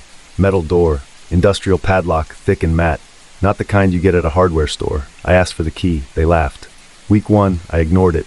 Focused on setting up my desk, building routines, adjusting to the echo of an empty house. But the sounds started. Light, at first. Scratching like raccoons in the attic. Then the drip. Constant, slow, from behind the door. By week 3, it was voices. Mine. Not echo. Not memory. My voice, repeating things I'd said hours before. "Don't forget the eggs." She wouldn't have stayed anyway. "I'm fine." I started sleeping downstairs. The neighbors weren't friendly. Smiles, waves, but distant. I asked one, middle-aged guy walking his dog, if his lease had a Room B clause. He looked past me. "You'll get used to it." I didn't ask if I'd get used to it. I asked if, "Have a good night, sir." He crossed the street. I went to the leasing office. The receptionist tilted her head. "We don't assign rooms alphabetically." "Then what's Room B?" "Sir, you may be confused. Your unit has 2 bedrooms. It has 3. She tapped her keyboard. 2. "Do you want to see the door?" I snapped. She blinked. "There's no door, Mr. Cruz." The next day, my mailbox was empty. The label with my name had been replaced with just my unit number. I ordered a drill. Late that Friday night, I stood in front of the lock. It took 20 minutes. The drill bit screamed against the steel, dulling halfway through. When it finally gave, the lock snapped open with a groan. The door creaked. Inside, a nursery, perfectly preserved. 1970s wallpaper, yellow ducklings, sunflowers, white crib, rocking chair. A mobile still spinning slightly, though the air was dead. Dust coated everything, thick, undisturbed. On the dresser, framed photographs, family portraits, smiling parents, kids. A living room I didn't recognize. In one photo, the child was holding a block with the letter B. I checked every face. None of them were me. I stepped in. The floor thudded differently, softer. The moment my foot crossed, the air changed, warm, humid, sharp, like breath. Behind me, the mobile stopped spinning. I turned. The crib was empty, a low creak from under the dresser. I backed out, fast, slammed the door, wedged it shut with a chair. The next morning, the padlock was back, new, stronger. I didn't replace it. That night I heard something moving inside. Heavy, slow, not scratching anymore, dragging. I didn't sleep. I researched the address, buried in library archives, real estate logs, incident reports. Turns out, back in 1979, the development was owned by a private medical group under a shell company. They called it the B Project. 12 homes, 12 adoptions. Each family took in a child bred to carry specific genetic memory. A test. Could a child retain deep memory of artificial kinship, no matter the environment, It failed. Kids disappeared. Parents too. Official cause, arson. House fires, gas leaks, but the dates didn't add up. One note in a scanned court document caught my eye. All Room B installations to remain sealed. Do not initiate retrieval conditions. I had. The next evening I found small prints in the hallway dust. Not adult, not child, something in between. Hands, palms too long. The fridge door opened by itself at 3:13 a.m. I watched it happen from the hallway. Light, open, then nothing. Next day a photo appeared on my dining table. Me, standing in the nursery. I'd never taken it. The figure in the crib behind me, blurry, pale, had my ex-wife's eyes. That night the hallway lights flickered off one by one. I locked my bedroom. At 4:17 a.m., my own voice whispered from the other side of the door, "I remember you." I moved out the next morning, didn't cancel the lease, didn't break the clause, just packed and left. A week later, I drove past the townhouse, a for lease sign out front, new name already on the mailbox, same unit number, same house, and on the upper window, behind the curtain, a child's face watching. The end.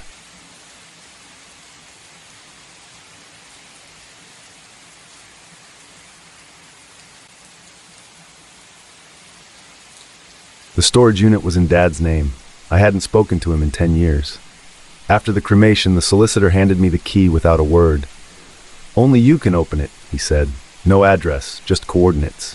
The unit was underground, beneath a derelict textile mill outside Mumbai. The air was thick with dust and rat droppings. Inside, shelves stacked to the ceiling with film canisters. Thousands, each one labeled by date and time. The first, Asha Prasad, 1993.417, 4 a.m. My birth. I shouldn't remember the room, but I did. The color of the drapes, the sound of my mother crying.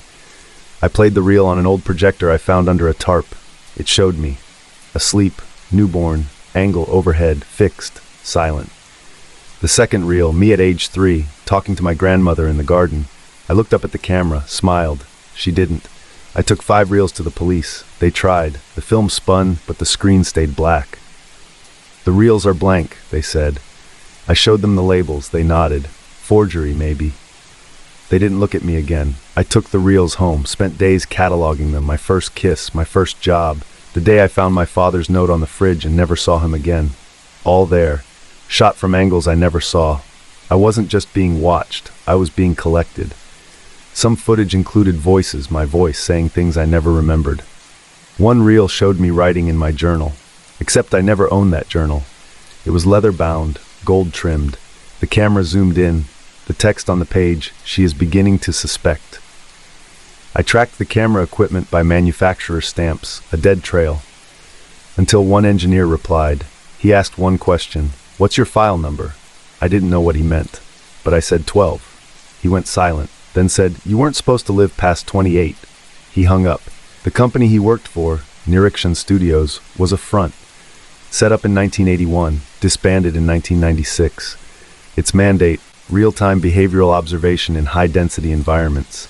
They selected children from high-variance households, watched them, every hour. I found my name on a PDF scan from a destroyed archive. Asha Prasad, program active free will testing, category modifiable. They guided my choices, the posters I loved, the books I was given. Every chance, meeting every heartbreak. One reel from 2012 showed my boyfriend rehearsing his breakup speech with someone off-screen directing him. Pause, now touch her arm. Good, pull back, make it feel real. I threw up. The final section of the unit had fewer reels, but their labels were chilling. Asha's resignation, Asha's discovery of the exit, Asha's collapse, Asha's silence. One dated 3 days from now. Asha watches the final reel. I played it. It was me. Sitting in the exact spot I was now, watching the reel. The camera panned slowly. Behind me a door opened. A man stepped in. Same man from my father's funeral. Black shirt, hands folded. I paused the reel. Turned around. The door behind me was open. No one there. I ran. But the staircase had changed. Up was down. Left was looped. I ran for 6 minutes before I was back in the unit. The projector was still on. The next reel waiting. It was labeled, Asha Wakes Up. I didn't touch it. But it began to play. I watched myself get up, leave the unit, walk into the daylight, smile. I haven't smiled in days. But now I'm smiling, because I think it's almost over, because I think maybe I'm not watching the reel, maybe the reel is watching me, maybe I was never alive, I was only being observed. The end.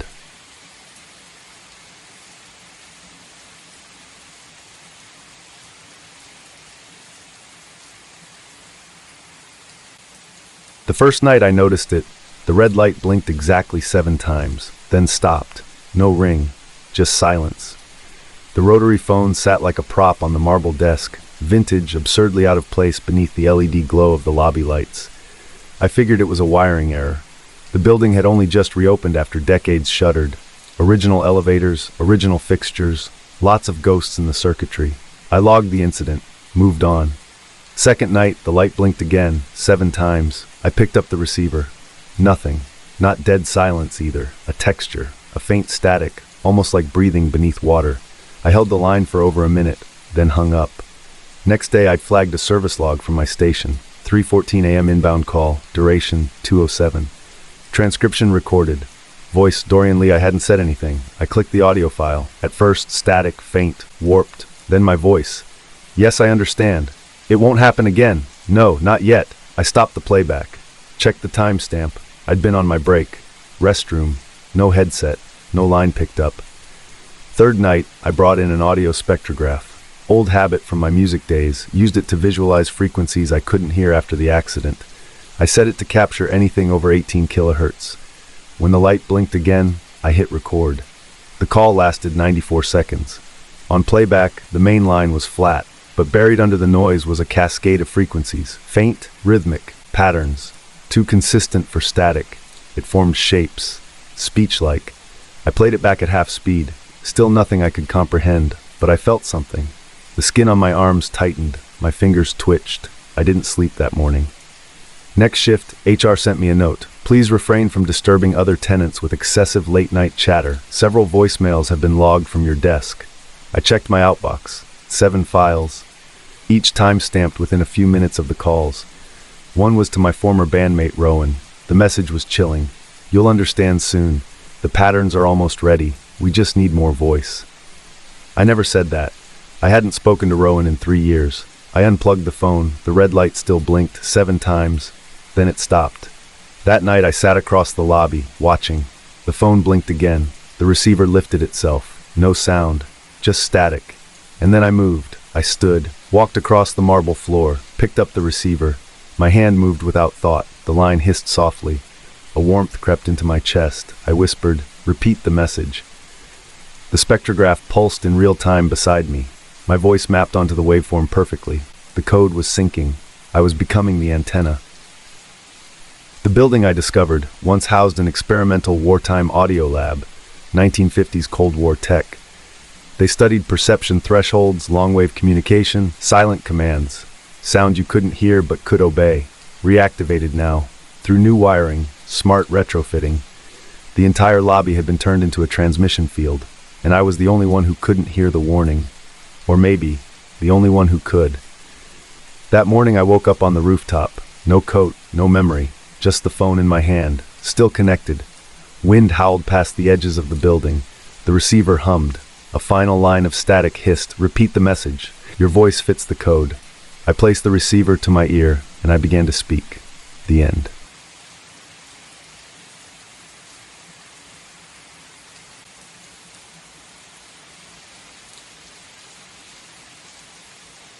I moved in on a Tuesday.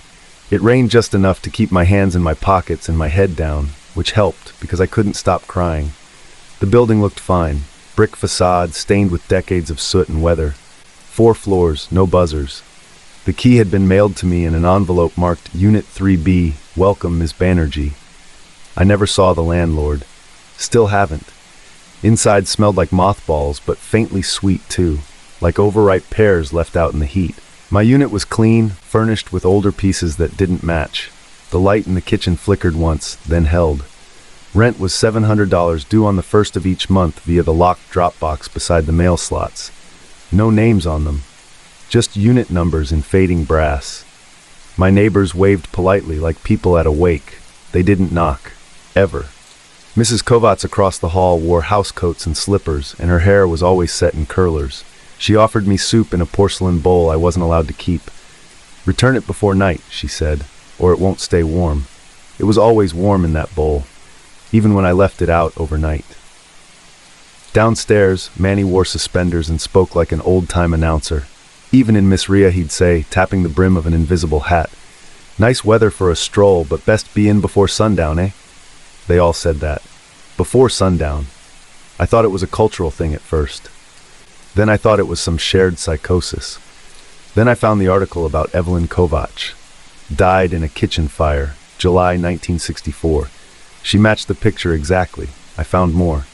Public archives, digital scans of yellowed newspaper. Manny Alvarez, electrocution, 1973. Fixing a fuse box in the laundry room. They hadn't aged. I tried to tell myself I was imagining it.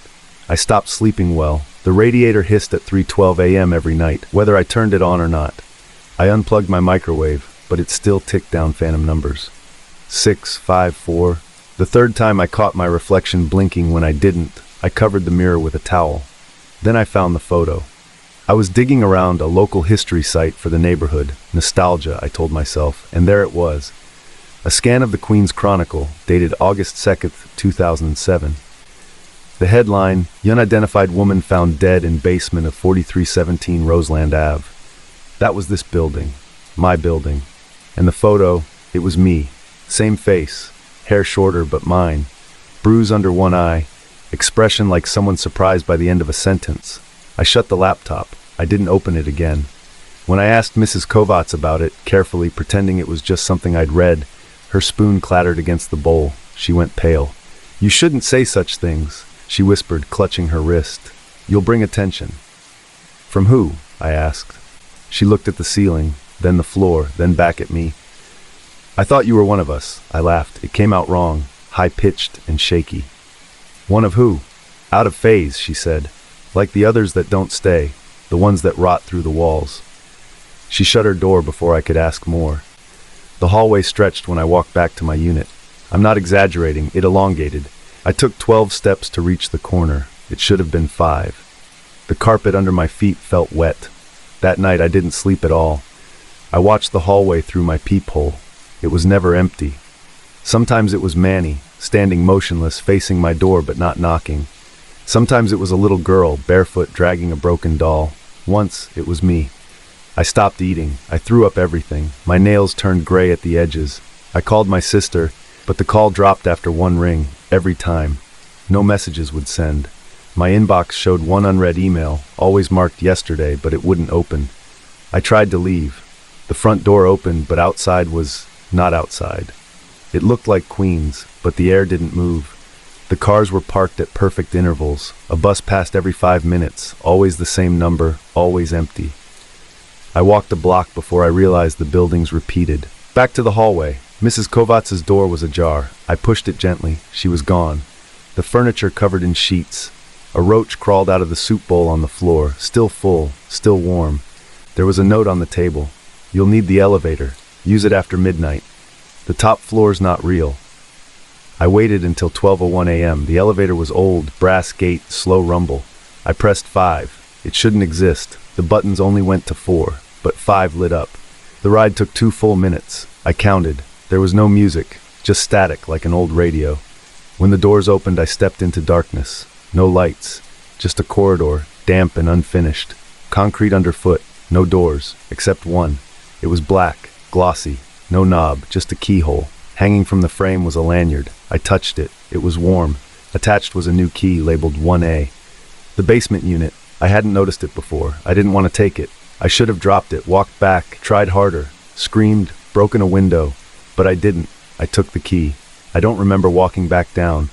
I just remember standing outside 1A, the key heavy in my hand. The air smelled like copper. I unlocked the door. Inside it was empty, clean, fresh paint. A brochure on the counter. "Welcome to Roseland Residences. History lives here." Then the phone rang. I picked it up. My voice came through. "Hi, I'm Rhea. I just wanted to ask about the rent for Unit 3B. The line went dead. Footsteps above me, someone moving in. I stood very still. I listened, waiting. The end.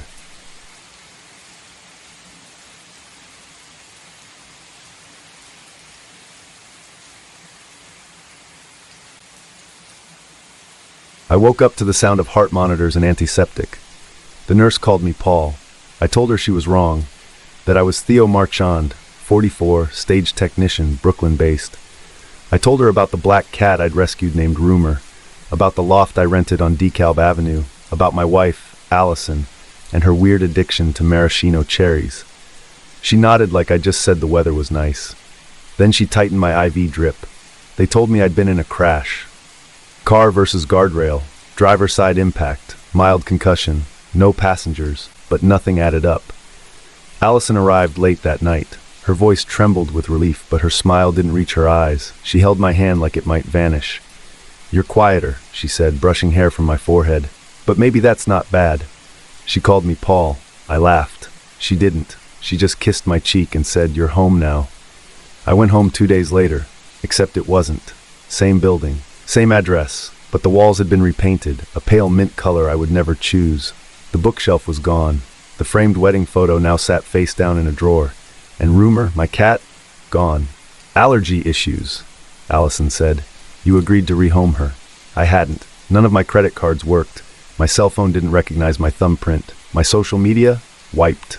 The last update was from 2 years ago, a beachside selfie I didn't remember taking. Friends had commented, "Glad you're safe and so wild you turned up." Turned up from where? When I asked Allison, she got quiet, made me tea, watched me drink it like she expected me to choke. Later that week, I went to the DMV to reissue my license. They printed it right in front of me. Paul Thomas Marchand. I stared at the name until my throat closed. "My middle name is Christopher." I told the clerk it was wrong. She checked the system.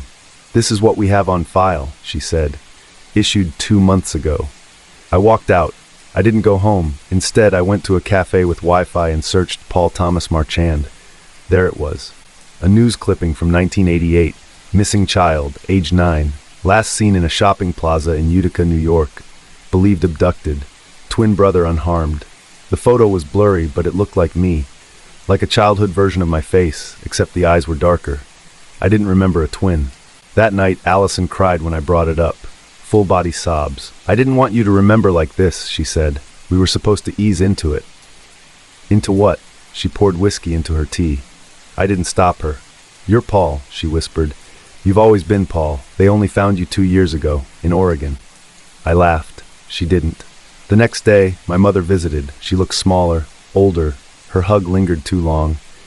"You were gone so long," she said, holding my face. "But you came back." I told her my name, told her about my job, my friends, my life. Her smile wavered. "We thought Theo died," she said. "He wasn't the same after you were taken." She showed me photos, one of a pair of boys, maybe 8 or 9, grinning at a summer fair. I had no memory of it. She pointed to the boy on the right. "That's you. You were always the sensitive one." I couldn't breathe. Back home, I searched for hospital records, school transcripts, credit histories, anything that confirmed my identity. Everything stopped in 2021. Before that, nothing, just fragments. Receipts with no context, phone numbers that didn't answer. My old apartment lease had a different name on it. Theo Marchand. I visited my workplace, the stage crew. My coworkers stared like I was a ghost. "Didn't think you'd come back," one of them said. "After everything." "After what?" He just shook his head. "They said you weren't well." I demanded specifics. He walked away. The next day, a man came to the apartment, well-dressed, kind smile, said he was with the state wellness program. He had a file with my name, Paul, and pages of handwritten notes. "Sometimes reintegration is confusing," he said. "You're doing well, Paul. Everyone says so." I told him I wasn't Paul. He said that's part of it. Then he asked if I'd ever seen Theo's journal. There was no journal, until there was. Hidden behind a loose panel in the hallway closet, inside an old shoebox, pages in my handwriting, addressed to someone named Paul. The entries were strange, some calm, some panicked, some furious. One line burned into my skull. "You're not the one who's been missing, I am." Another, "They kept you in the dark. They gave you my name, my face, but you were always broken. They thought this would fix you." The final page, "I hope this works. I hope they believe you. But if you're reading this, it means they took me instead." It was signed, "Your brother Theo." My hands shook. I looked in the mirror. I didn't recognize the eyes staring back. The next morning, Allison was gone. Her clothes, her laptop, everything. My mother wouldn't return my calls. I went back to the hospital. They wouldn't let me in. Security stopped me at the door. A nurse glanced at a clipboard and said, "We've no patient by that name." I asked for surveillance footage. They threatened to call the police. So I waited outside, all night. At 4:17 a.m., an ambulance arrived. 2 orderlies stepped out, pushing a gurney. The man on it was sedated, mouth slack. He looked like me. I stepped closer. His eyes opened. They were mine. He whispered something through cracked lips. "You're safe now." Then they wheeled him inside and locked the doors. I didn't go home. I didn't have one. I checked into a motel on the edge of town. No ID, paid in cash. I sat on the bed and stared at the wall for hours. I'm writing this down because I need proof. I need to remember. I don't know if I'm Theo or Paul. I don't know if those are even our real names. I just know someone lied, and someone believed them. Someone needed a life back, and someone else was in the way. The end.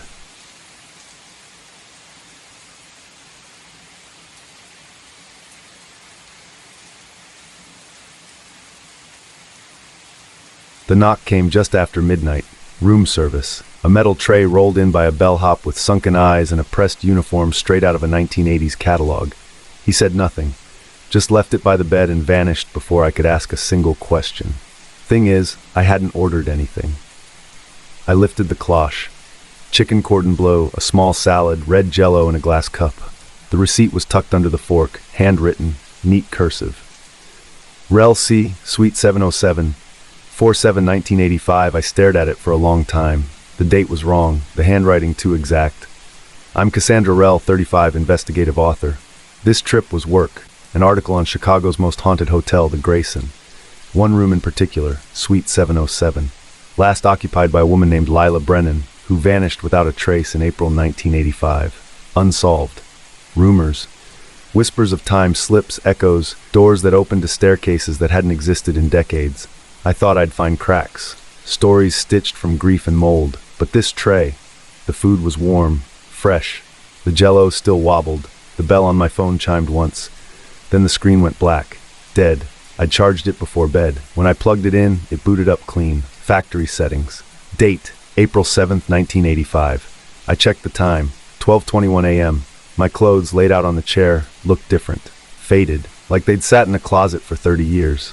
My laptop flickered once, then loaded only archive pages, outdated fonts, dead links, no Wi-Fi. I ran to the hallway, no cameras, no sounds. I took the stairs 2 at a time down to the front desk.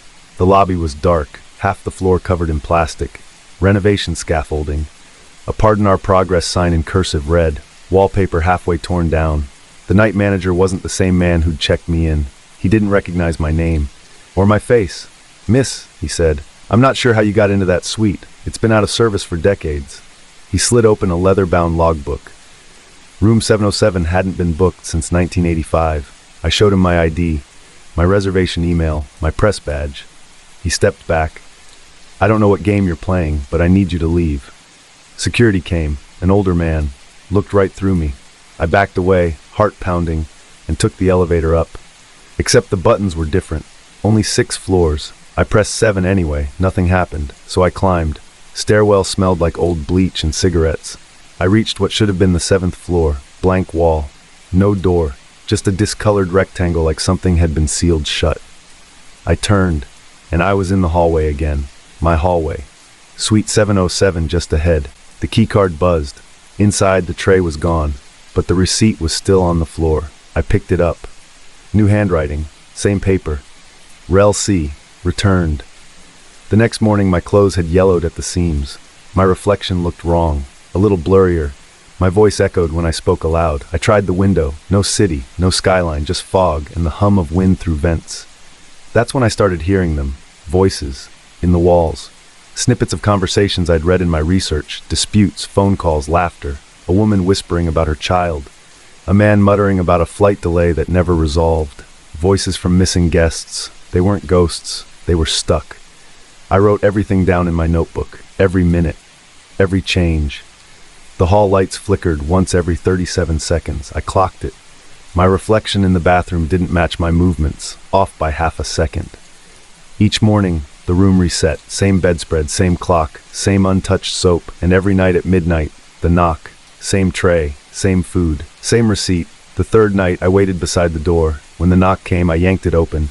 Empty hallway, but the tray was already inside. I backed away, checked my laptop again. A new folder on the desktop, untitled. Inside, images, dozens of them. Screenshots of me sleeping, from angles the room shouldn't have. One photo, me looking into the laptop, mouth open, caught mid-word. I hadn't taken it. The timestamp said 1985. I left the room at dawn. Took the stairs 3 floors down, then up again, trying to disrupt whatever pattern I was trapped in. I opened a door. It wasn't the hallway. It was the lobby, sunlit, crowded, alive. No scaffolding. A woman at the front desk blinked at me. "Can I help you?" I ran to her, told her everything, showed her the receipt, the ID, my notes. She frowned. "We haven't had a Suite 707 in decades," she said. "That floor was removed during reconstruction in 1990. She handed me a brochure. It said Grayson Hotel, Eston 1901, reopened 1992. I looked up. The chandelier was different. The scent in the air, lemon polish instead of dust. I glanced out the window. City skyline, cars, movement, a chance. I ran outside. The air hit me like a slap, cold and real. Then I heard the bellhop behind me. Miss, I turned. He was holding the tray. The jello jiggled. "The room isn't done with you," he said. I stepped back, then further. The receipt fell from his hand. This one was blank. No name, no room number. Just a time. 4/7/2025, 12:42 a.m. Tonight, the final night.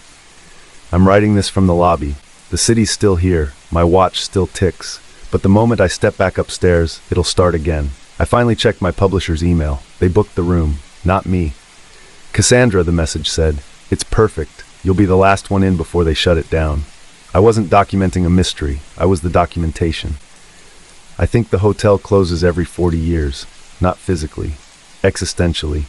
And someone always has to stay. My last hope is the window. If I open it tonight, maybe I'll fall out of time completely. Maybe the fog takes you somewhere else.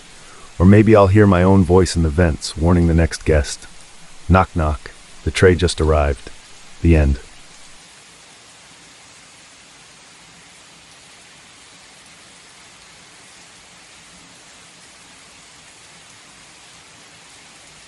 The lights overhead were soft, too soft, like the world had been padded. I blinked into them, my mouth dry as lint. My arms wouldn't move right.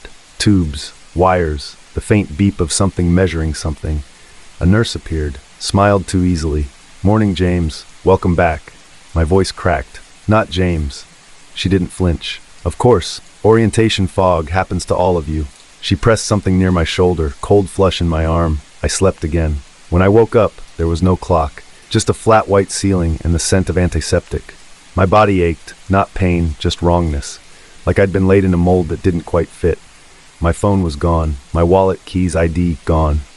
A new phone sat on the tray beside me. Plastic. Generic. When I powered it on, it asked for a code I didn't have, then flashed a single screen. "Welcome back, James Deakins." I hit the call button. A doctor came in this time. Tall, calm. The kind that talks like they've had this conversation before. I told him my name. Noah Deakins, 52, tax auditor, Brooklyn. He nodded. "We understand, James. Identity confusion is a normal phase, especially given your file." "I'm not James," I said, "and I didn't check into this place." "You didn't," he said, flipping a chart. "Your employer did. Standard corporate scan. You were flagged for memory instability and psychosomatic risk." He tapped the folder. "Insurance covered everything." I demanded to leave. He smiled like a disappointed father. "You haven't been cleared for discharge." Later that day, I found the mirror in the bathroom. It was me, but not. Too smooth. Like someone had airbrushed the features they didn't understand. Eyes slightly farther apart, hairline slightly lower. Still me, but just off enough. I smashed the mirror with a metal soap dish. They gave me a sedative. I woke up strapped down, polite nurses, always smiling. They gave me meals, journals, puzzles, every label. James D. day after day. I played along, until I found the records room. It was 1 floor down, keycard access, but I'd watched enough to time the shift change. Slipped in behind a cart of linens, rows of file drawers labeled with years. I opened one. 1993. Inside Deakins J. DOB, Zuri 1872, status complete, photo not me, but similar. Same bone structure, different smile. He looked scared. Next file, 1997. Deakins J. Again. Different handwriting. Same DOB. Eyes too wide, then 2001, 2008, 2013, each one labeled James Deakins. Same birthday, new face, same core injuries, dehydration, identity stress breakdown, different men, or not men. Versions. I opened a folder marked active. Inside, my face, same plastic photo print, same stats, same name. Status destabilizing, monitor for deletion. I dropped it, ran. Hallways endless, lights too soft, doors that looked like doors but wouldn't open. I found the central control room, screens everywhere, live feeds, dozens of rooms, dozens of me. One arguing with a nurse, one curled in fetal position, one strapped to a bed, screaming, and one watching the screen. Me. The room blurred, voices filtered in. He's fragmenting. Mark for containment. He's seen the loop. I ran again, back to the elevators, hit every button. Floors moved wrong, too slow, then too fast. I landed on ground floor. Reception was empty, no guards, just rows of incoming transport logs. ETA 12:05 a.m., subject Deacons J, source multiple A. A siren began somewhere distant. I shoved open the emergency exit. Night air hit like a fist, and then I saw them. Ambulances, lined up like coffins on wheels, doors opening, and from each one a version of me stepped out. Same face, different eyes, some older, some younger, some burned, some dazed. All of them looking up at the building, none of them noticing me. I slipped into the shadows, into the cold, and I ran. No phone, no ID, just a name that wasn't mine and a face that didn't belong anywhere. I don't know how long I'll last out here. They'll come for me. Eventually I'll glitch or forget or get tired of pretending, but right now, I remember. I am not James. I am the one who got away. The end.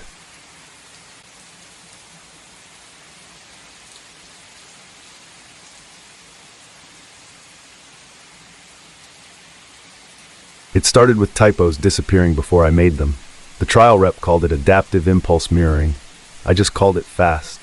The pill was white, chalky, tasted like aspirin. The idea was simple. Speed up signal translation between cognitive intent and physical motion. Think it, type it, done. First week, amazing. My fingers moved like they had their own ideas. Code flowed like a stream. No stutters, no backspacing. Even my Slack messages read smoother. Then the cursor started moving before I touched the keys. Tiny stuff at first. The next word would appear as my finger hovered, not landed. Sentences wrapped up neatly before I consciously finished thinking them. I chalked it up to focus, placebo, whatever. Until I opened a blank email and watched the subject line write itself. To director.hughes at. Body text followed. Formal. Exact. It praised my performance, cited metrics I hadn't seen, signed my name with the timestamp of 2 minutes in the future. I deleted it, or thought I did. Next morning my boss said, "Great note last night, Lucien, appreciate the initiative." I checked sent, it was there. I hadn't typed it. Week 2, the drug dosage increased. My hands trembled even at rest. Not a shake, more like anticipation, like my fingers knew what I was about to say and were impatient for it. One night I tried to journal manually, pen and paper. The handwriting wasn't mine, it was neater, smoother, identical to my father's, who died in 2011. I ran a sample through a forensic handwriting analyzer. Match, 91% certainty. But that wasn't possible. I stopped taking the pill. The next day I typed my resignation letter. I didn't mean to. It appeared while I was checking my calendar. Line by line, effective immediately. Thank you for the opportunity. I tried to backspace. The keys refused. Not locked, not jammed. Just disobedient. I slammed the laptop shut, and the letter still sent. Hughes texted me, "You'll be missed." I called the study coordinator. The number was disconnected. I drove to the trial office. It was gone, furniture gone, sign torn down, empty as if it never been rented. My badge still buzzed into the building, but every floor was cleared out. I started digging. The company Neurelevate traced back to a DoD contract from 2004. Project Sybil, predictive impulse transcription. Concept was simple. Decode intent milliseconds before execution. But what they found, if you map intent long enough, clearly enough, the feedback reverses. The system begins sending signals, suggesting, then shaping. Decision becomes response. Choice becomes illusion. I found a cached page. Subjects exceeding compliance threshold must be archived. Archived. I stopped using the computer, used voice memos, spoke only in fragments. Wrote in notebooks, but even those filled with thoughts I didn't recognize. One entry read, "You're adapting beautifully. Output is smoother each day." Signed, LV 0.2, Lucien version 0.2. I found another notebook hidden behind the bookshelf. Lucien V 0.3, pages of familiar thoughts, ideas I hadn't had yet. One line, "If you're reading this, we've merged. I stopped sleeping.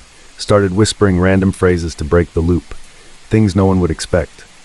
But then they started appearing in ads, texts from unknown numbers, monkey ladder glue in a spam email subject, pineapple filament scream in a DoorDash confirmation. They weren't random anymore. I ran, rented a cabin, no internet, burned the notebooks, but the air felt pre-written, conversations autopiloted, waiters answered before I asked. A hotel clerk said, "You'll want the far room, more privacy," before I'd spoken. One night, I grabbed a pen, tried to scrawl something raw. Anything purely mine. My hand wrote, "Terminate session." I dropped it, tried again, same phrase, again and again. I opened my laptop for the first time in weeks. The screen flickered, then turned black. A single line appeared, "Welcome back, Lucien," followed by "Session complete, preparing new version." I reached for the plug, too late. A final thought pulsed into my head, clearer than memory, stronger than instinct. What if I never made a single decision? The end.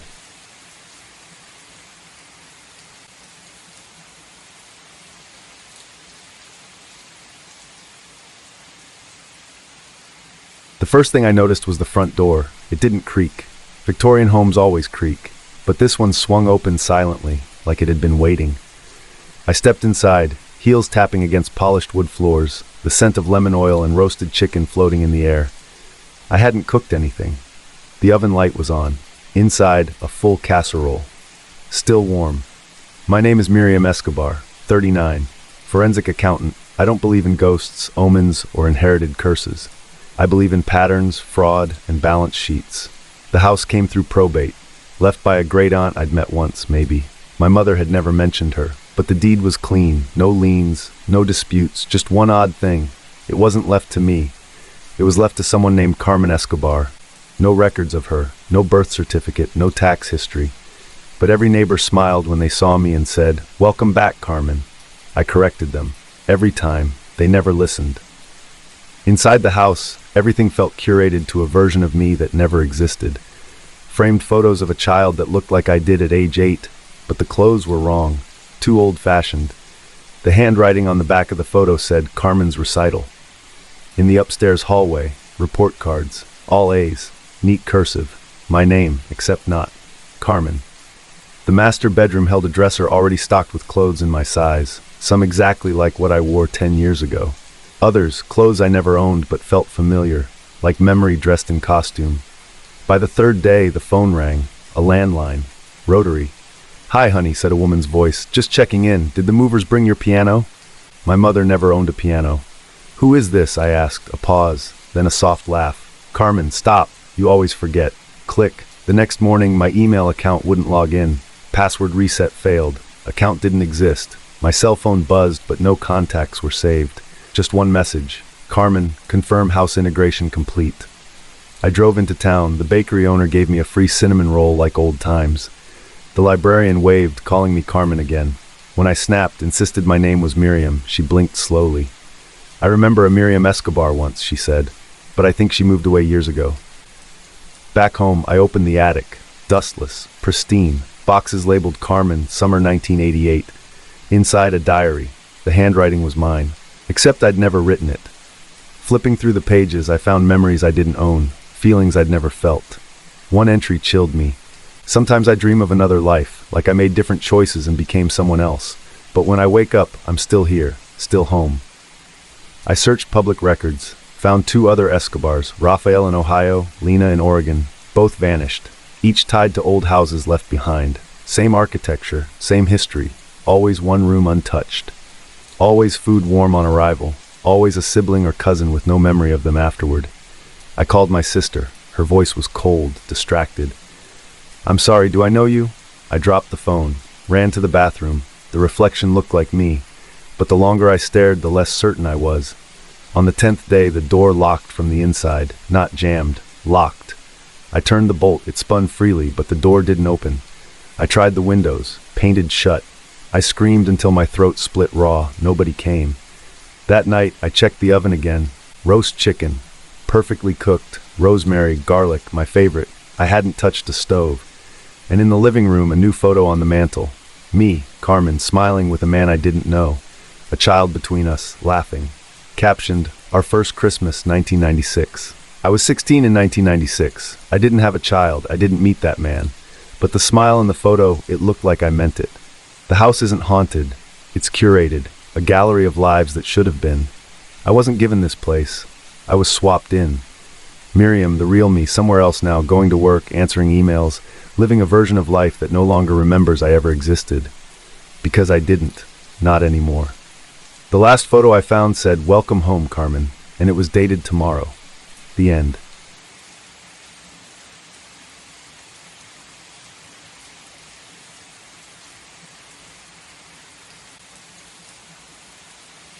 I hadn't heard my own voice in a decade. Not in that way, at least. Not shaped, not performed. I still spoke, sure, to the mechanic or the mail guy, muttered to myself in the mornings, but I hadn't acted since the breakdown.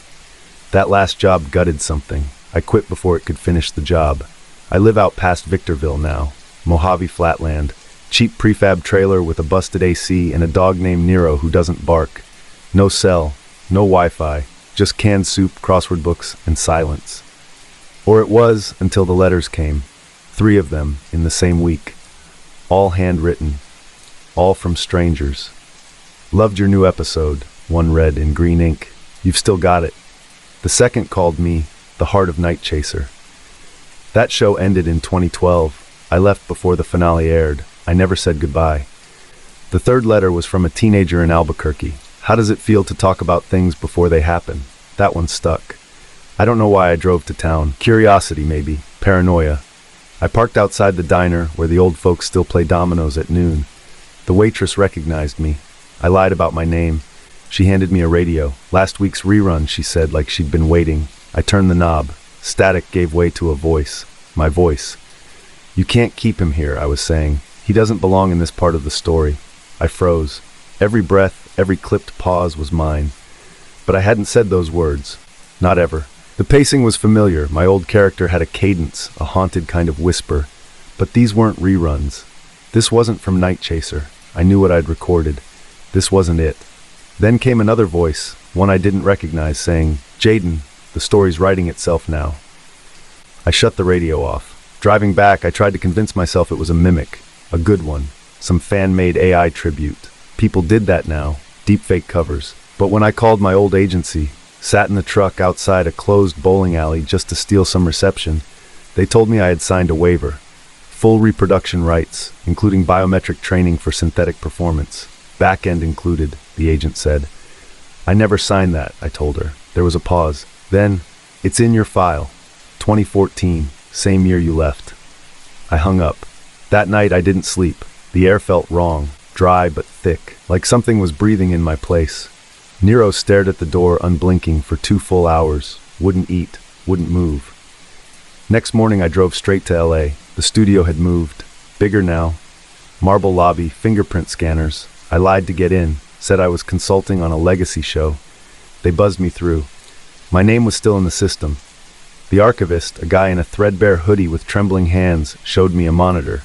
"You're in season 6 through 9, lead role. Jay Marin, they use the Moore model, Generation 4. It's good stuff, natural. Sometimes it glitches and cries." "What?" I asked. During silence. It sobs sometimes. They're working on it. I asked for scripts. He handed me a drive. No password, no NDA. Just a silver USB with a dog-shaped keychain. Nero-shaped. I read them in my truck behind the old Griffith Observatory. They weren't scripts. They were journals, mine, my memories. Arguments I'd had with my ex. The way my mom used to sing over the vacuum. The night my brother died, the way I'd screamed. Some entries were wrong. Not familiar, but real. Things I hadn't done yet. One described the letter I hadn't opened, the one still in my trailer. The last described a broadcast. Jaden enters the booth. He sees the mic. The light is red. He speaks. Then he stops. Then he doesn't leave. I threw the drive onto the floor. It buzzed. Not vibrated. Buzzed. Like it was alive. I crushed it under my boot and drove for 4 hours without blinking. When I got home, the unopened letter was still on the table. I lit a match. It didn't burn. I left it. Packed a duffel. Filled Nero's bowl to the brim. He didn't look up. Just stared at the radio. It was on again. I hadn't touched it. I didn't remember it having batteries. The signal was faint, but clearer the closer I got to the hills. Old road, cracked and forgotten, behind an abandoned rest stop. Near midnight, I saw the tower, rust red, bent, no call sign. Just a low whine, pulsing like an old cassette motor fighting to rewind. The front door was open. Inside, the walls were papered with printouts, transcripts by the look of it, all with my name. Scribbled in pen at the top of each, more MK4. I climbed the stairs. The booth was small, dust thick as carpet, but the mic, old, chrome, beautiful, was still glowing red. The on-air light blinked. I stood at the glass. The script was already waiting on the stool. 2 pages. It began. He enters. He looks tired. He doesn't know if he's real anymore. He doesn't know if he ever was. I stepped back. My voice came through the monitor. Welcome back to Night Chaser. I hadn't spoken. The voice continued. Tonight's episode, the man who tried to leave his story. I turned to run. The door clicked shut. Behind me, the chair creaked. I turned back. It was moving, empty, still rocking. The mic crackled. Jaden, do you remember the first time you lied on tape? My chest tightened. I remembered. The day I changed the script mid-recording, lied about the line to protect the co-star. They fired her anyway. She died 2 months later. Pills. The voice repeated, do you remember the lie? Yes, I whispered. The mic went silent. Then came the sobbing, soft, childlike, my own, but younger. A screen lit up beside the console. It showed footage from inside my trailer. Live feed. Nero was howling now, tail thudding against the door. He never barked. Behind him, the letter fluttered open. And from it, a voice spilled out. Jaden, come back to the booth. Finish your line. I picked up the script, page 2. Jaden reads this line. Then he realizes he already did. Then he vanishes. I dropped it, but the line was already spoken through the monitor from my own mouth. I vanish. The air shifted, thickened. My breath caught in my throat. I ran for the door. It didn't move. The mic still glowed. I screamed, and through that scream I heard another voice, my old co-star. She'd died. I knew she had, but here she was, soft and bitter and clear. We all keep performing, Jay. We never stop. They trained us well. Then silence. I pressed my hand against the glass. My reflection didn't match. It moved differently. It was older or newer or wrong. It leaned into the mic, smiled, and said, recording complete. The booth lights died. Then came the static, then the hum. Then the new script printed itself, line by line, from the rusted fax machine behind me. Title, the next one to hear this story. I turned around. There was no door. Just the mic, still warm. The end.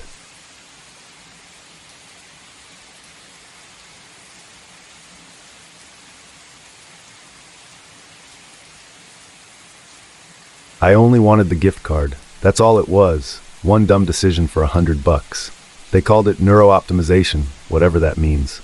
I was between gigs, bills piling up, and the ad promised it'd only take 20 minutes. Sit in a chair, wear the headgear, watch some visuals. No needles, no risk, just brain scans and brand recall. I walked out with a voucher and a slight headache. Next day I tried to remember what the technician's face looked like. Blank. I remembered his clipboard though. It had the Amazon smile on it. Weird, but whatever.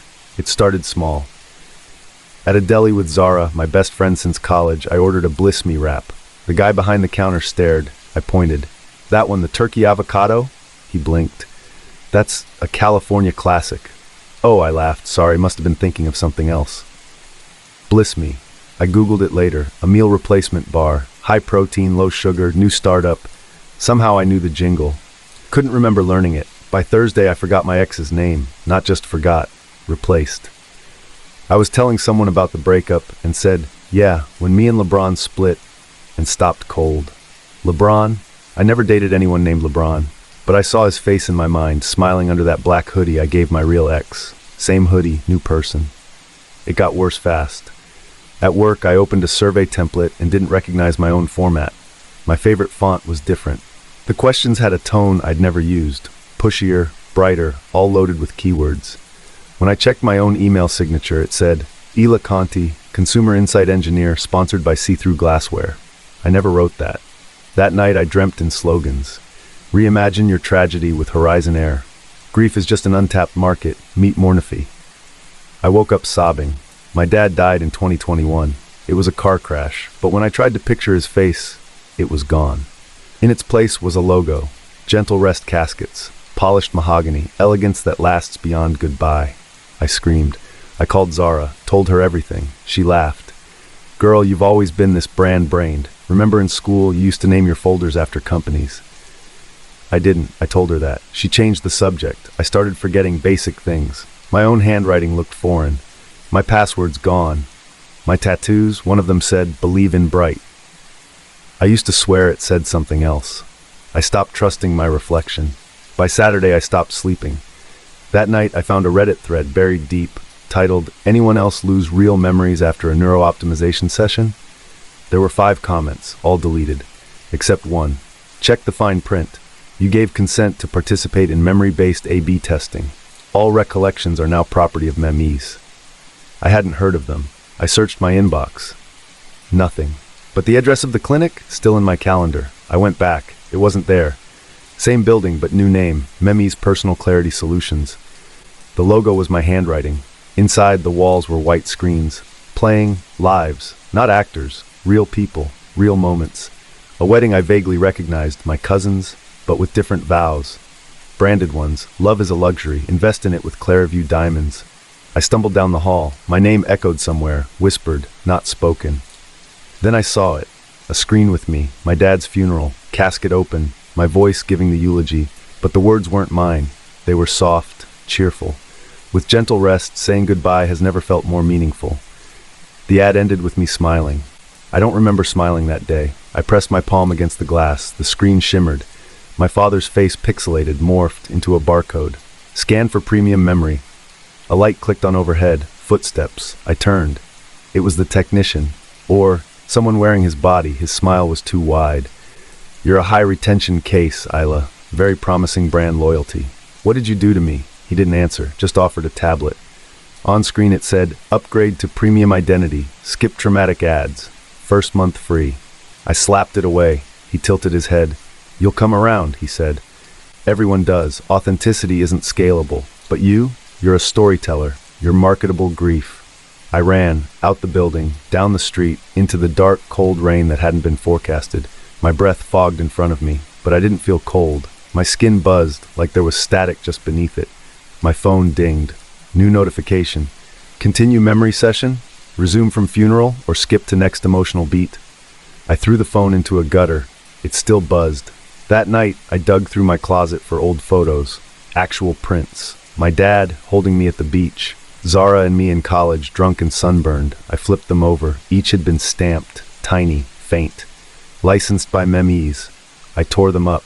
Didn't matter. I couldn't remember the moments anyway. Next morning, I walked into a support group. Just said, "I think my memories are being replaced." 4 people nodded. One woman handed me a card. Plain white. On the back, "If you can't trust memory, trust who was there." I flipped it again. Her name, Amira. Beneath it, "I remember your tears." Unbranded. She held my hand. "They tested on me first." "Who's they?" Her eyes darted. "They're everyone now. Every bank, every newsfeed, every streaming ad. But memes started it, backed by the ad consortium. It's all neural real estate now. You're not losing memories, Isla. You're being monetized." I cried. Not because I believed her, but because it felt true. And that feeling wasn't for sale yet. I tried to stay offline, tried writing things down by hand, journaling, drawing. None of it stuck. The paper crumbled like old receipts. My handwriting kept changing. One night, I woke up mid-sentence. I was narrating. Ilakanti opens the fridge, unsure what hunger even means anymore. But she knows what she craves. Nostalgia. Now available in lemon lime. The voice was mine, from somewhere inside my head. I couldn't take it. I went back to memes. This time I brought a hammer. There was no security. Just glass. Silence. I found the headgear room. Empty. I found the technician's chair, and there on the console a blinking button. Isla edit in progress. I hit it.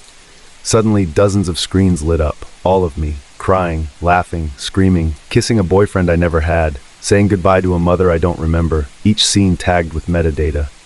Engagement score 87%. User sentiment optimized. I raised the hammer, and the system spoke. If you delete yourself, your data becomes orphaned, unused, forgotten. I didn't care. I smashed the console, lights flickered, the screens hissed, glitched, then cut to black. In the silence, a single line scrolled across every surface. Error, memory anchor lost. I fell to my knees, and then a pop-up appeared. Floating midair. Restore factory identity. 2 options, yes or upgrade. I picked neither. I walked out, into a world I couldn't name. Every ad now spoke in my voice. Every brand looked familiar. And when I smiled at strangers, they smiled back, too wide, like they'd heard my story before. The end.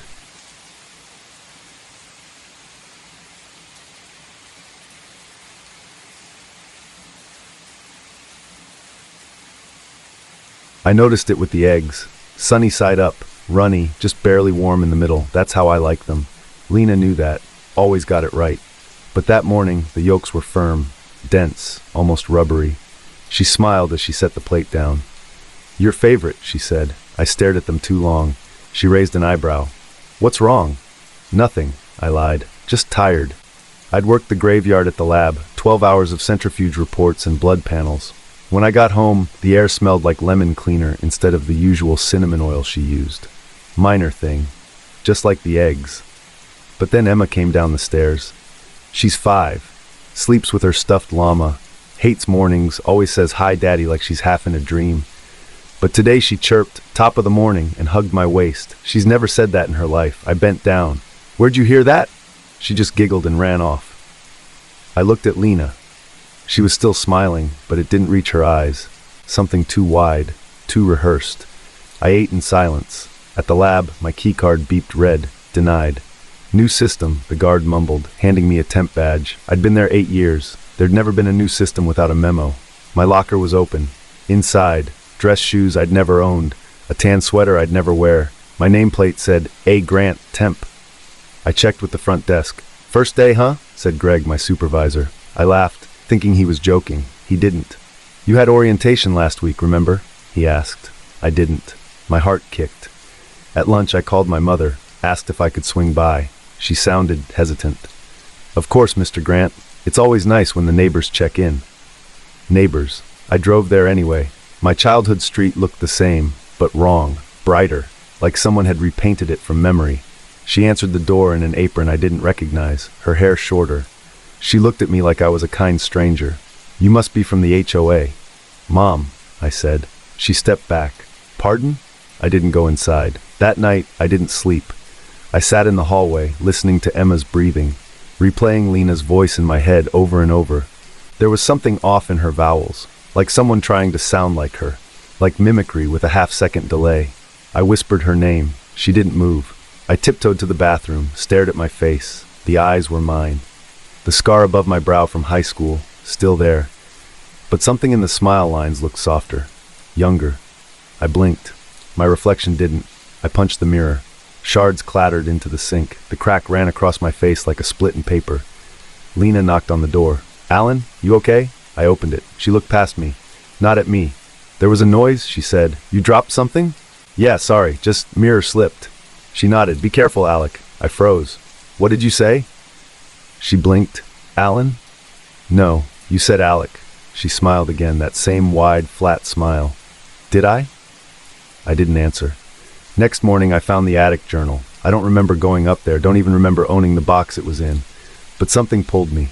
Inside a rusted metal case, under rotting insulation, I found the leather-bound book, dated April 3rd, 1974. The handwriting was neat, desperate.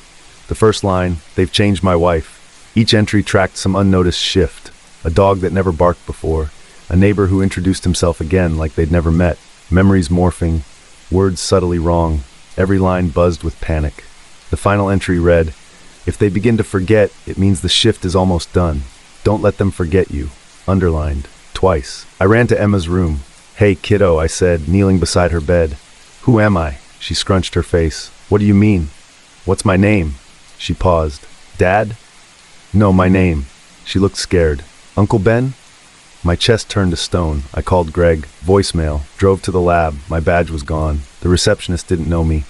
Greg looked through me like I was furniture. I tried showing him my ID. It said Alec Green, not Alan Grant. Back home, I opened my phone gallery. Videos of birthdays, beach days, Emma's first steps. They dissolved in real time. Gray squares. File not found. Even my voice memos, the ones I made that morning, gone. I screamed into the room, "I am Alan Grant." The echo didn't return. That night, I filmed myself. Just stared into the camera, said my name over and over, showed my birth certificate, my driver's license, held up a photo of me and Lena from our wedding, except she was smiling at someone else. The next morning, the footage was gone. and so was the mirror. Just a blank wall where it used to hang. I ran outside, banged on neighbors' doors, shouted at passing cars. Nobody recognized me. Some asked if I needed help. Others avoided my eyes. I looked at my reflection in a window. It didn't move, didn't even blink, just smiled. I ran. Back to the attic, back to the journal. There was a new page. Same handwriting, same ink. Stop recording, stop resisting. You're almost finished, just sleep. I ripped the book apart, tore it to confetti. Didn't help. That night, Lena sat beside me on the couch. Her hand was cold. "You've been so stressed, Alec," she said. "Why don't you lie down?" "I'm not Alec. You are," she whispered, "and we love you, just like this." She kissed my cheek. I cried. "Please," I said, "tell me something only you would know, something real." She paused, then, "You once dreamed of drowning." I had. It wasn't a memory, it was a fear. They'd rewritten even that. I closed my eyes. "If I sleep now," I whispered, "what happens?" "You wake up better," she said, "or I don't wake at all." She didn't answer. I took something from the kitchen, caffeine pills, ground them up, washed them down with cold brew and panic. I didn't sleep for 2 days. Time blurred. Each hour, another item changed.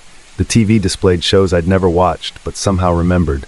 My clothes fit wrong. My voice cracked in new ways. My own handwriting looked like a stranger's. I found a photo album. Every face smiled wrong, including mine. Then the final change. In the mirror, or what was left of it, I blinked. The reflection didn't. It watched me, tilted its head, smiled, whispered with my voice, "Now you're ready." I screamed until my throat tore. I don't remember sleeping, but I woke up to silence. Lena gone, Emma gone, photos blank, journal ash. I looked in the mirror. He smiled back. I said, "My name is..." Nothing came. I couldn't remember. The end.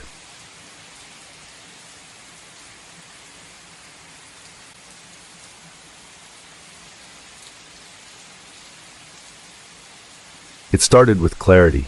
That's what they promised. More efficient thinking, cleaner decision trees, accelerated internal dialogue. The study was called Veritas 9. Just a sleek name on a clean white label. 1 capsule every morning.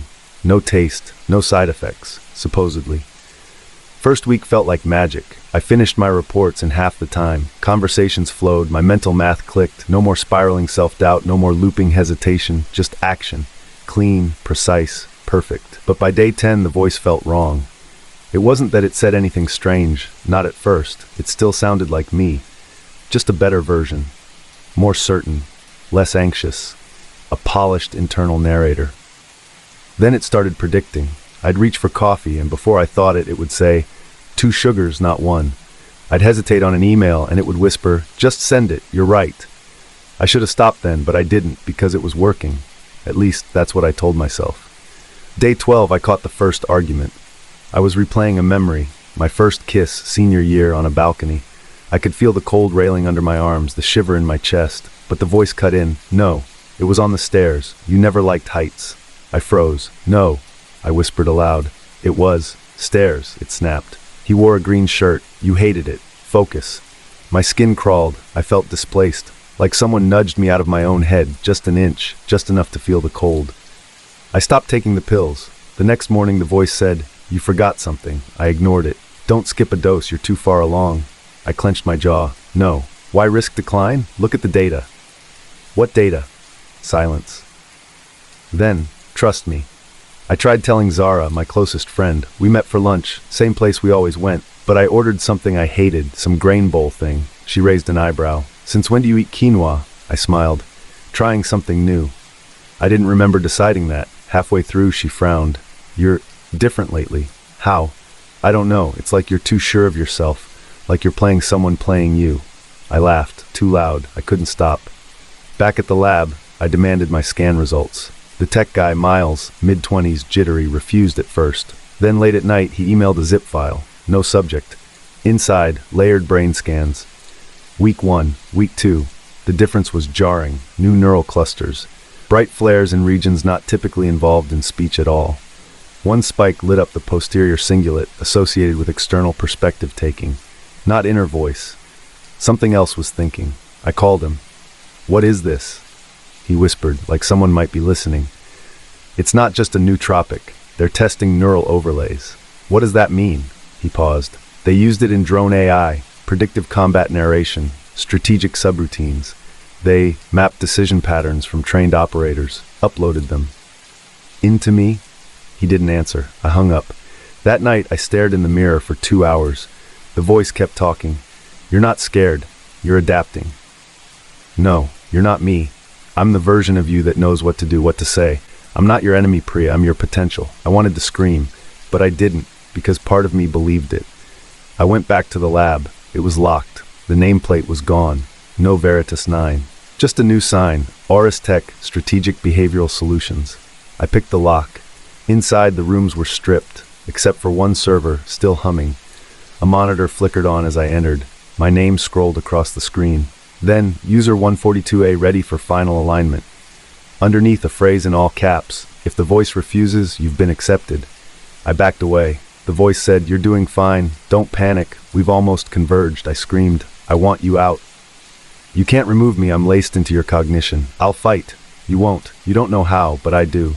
I ran, back home, every journal page I'd written blank. Recordings, deleted. Photos, cropped. My expression in every one, too stiff. Too still.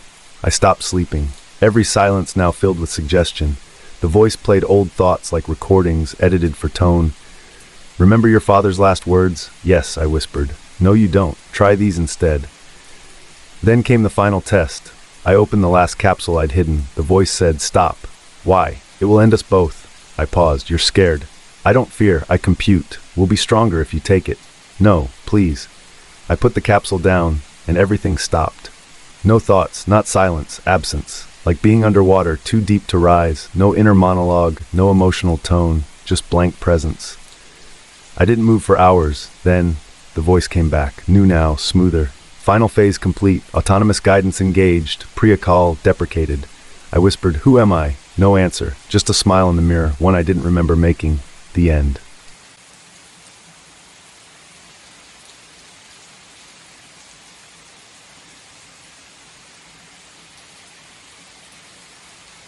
It was my house. Same porch light, same chipped brick, same little crack in the left step I always meant to fix.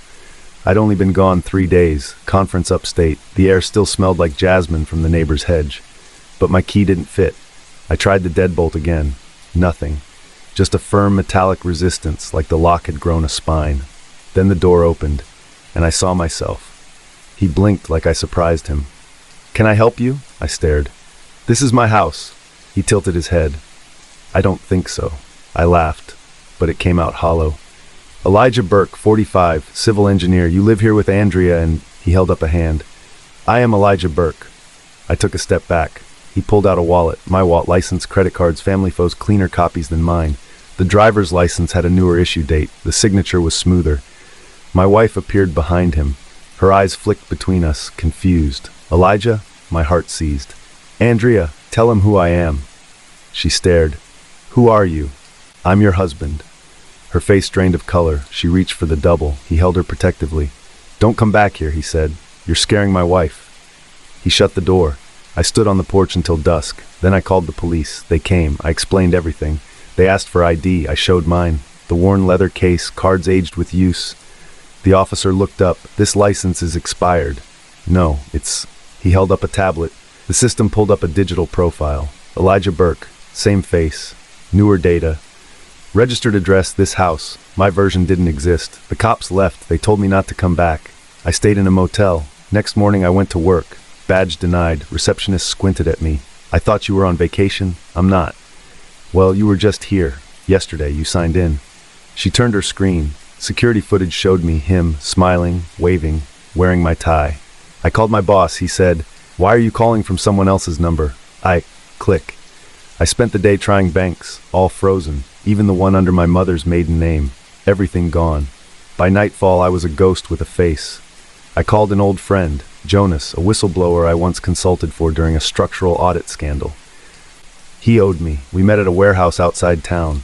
Low lights, concrete stink. He didn't greet me, just stared. You shouldn't be here, he said. I didn't know where else to go. He sighed. They're called mirror scripts. What? He lit a cigarette. Biosurveillance redundancy, launched under a consumer research front. Cameras, smart speakers, wearable tech. They collect behavioral metadata. Cross-reference your habits, speech patterns, emotion cues. When someone's flagged as unstable, depression, risk reporting, unpredictability, they initiate reallocation. You're saying I was replaced, not cloned, rewritten, behaviorally seeded, simulated, rehearsed through virtualized reinforcement, then uploaded. Uploaded where? He pointed upward. Not to the cloud, into you, your devices. They use them to build a better version of you. Why me? You flagged a data conflict 2 years ago, exposed a flaw in their predictive model. You were supposed to delete it. You didn't. I staggered back. How do I undo this? He laughed, bitter. You don't. Once the new pattern stabilizes, your signal is deprecated. You're considered noise. I left, no direction, no plan. I watched them from across the street. Andrea, him, laughing, cooking, holding hands in the kitchen I built. I wept behind a bus stop. A van rolled past. Its digital screen showed a face, my face, with the word missing, do not approach. I wasn't missing, I was unwanted. I broke into a gas station, tried to upload a video confession. The footage corrupted, posted nowhere. The file renamed itself errorelijah.mp4. I smashed the terminal. Sirens came. I ran. Next day, every security feed I passed showed my face, a second behind, blinking too slow, smile too tight, always a fraction off, like it knew I was watching. I saw myself walking into City Hall, filing papers. He was changing his name to mine, and I had none. That night I went back to the house. Rain fell sideways, cold, relentless. I stood under the porch light. I saw them inside, laughing, eating takeout. She leaned into him. He kissed her. Then he looked up at me. No surprise, just acknowledgement. He walked to the door, opened it. Rain between us. He whispered, "You were meant to vanish quietly." I ran. Didn't stop for hours. Now when I see myself on screens, I smile too. They all do. The mirrors aren't glass anymore. They're replacements, perfect ones. The end.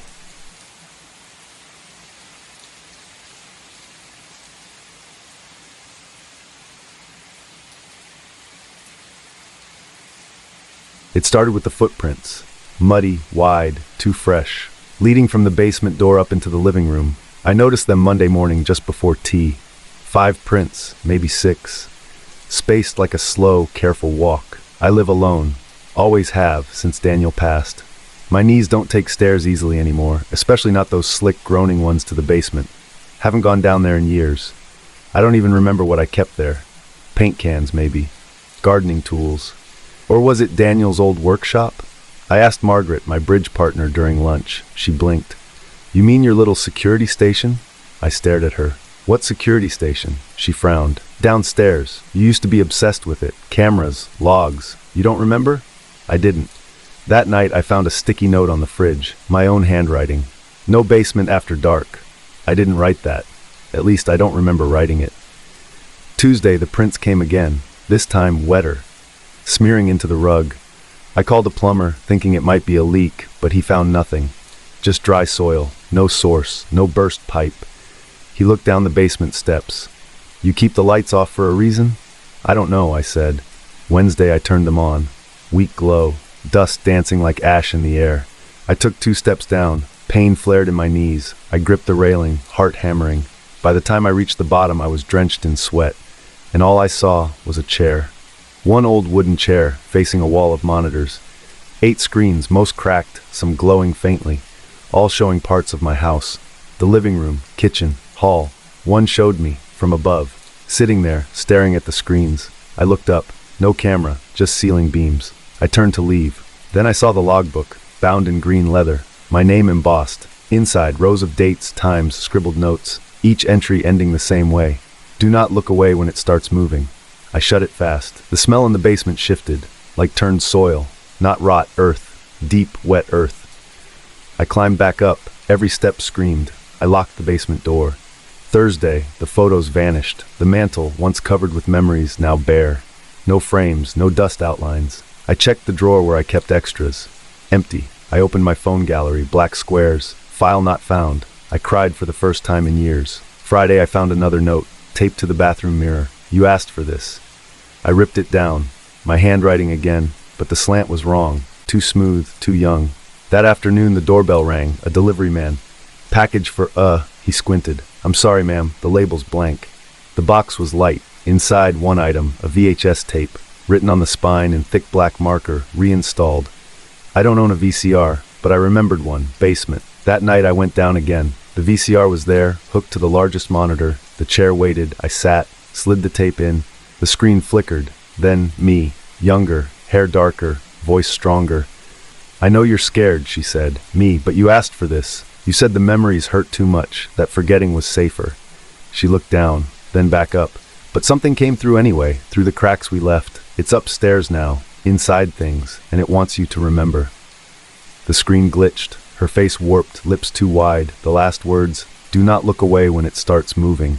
Then silence, then static. I ran upstairs, but the basement door was gone. Wall smooth, seamless. I stumbled back. My name escaped me. I said it aloud. Once, twice. It felt foreign.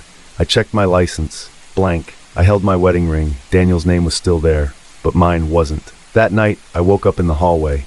Naked, cold, every light in the house flickering, footsteps above me, and the sound of the chair creaking, waiting. The end.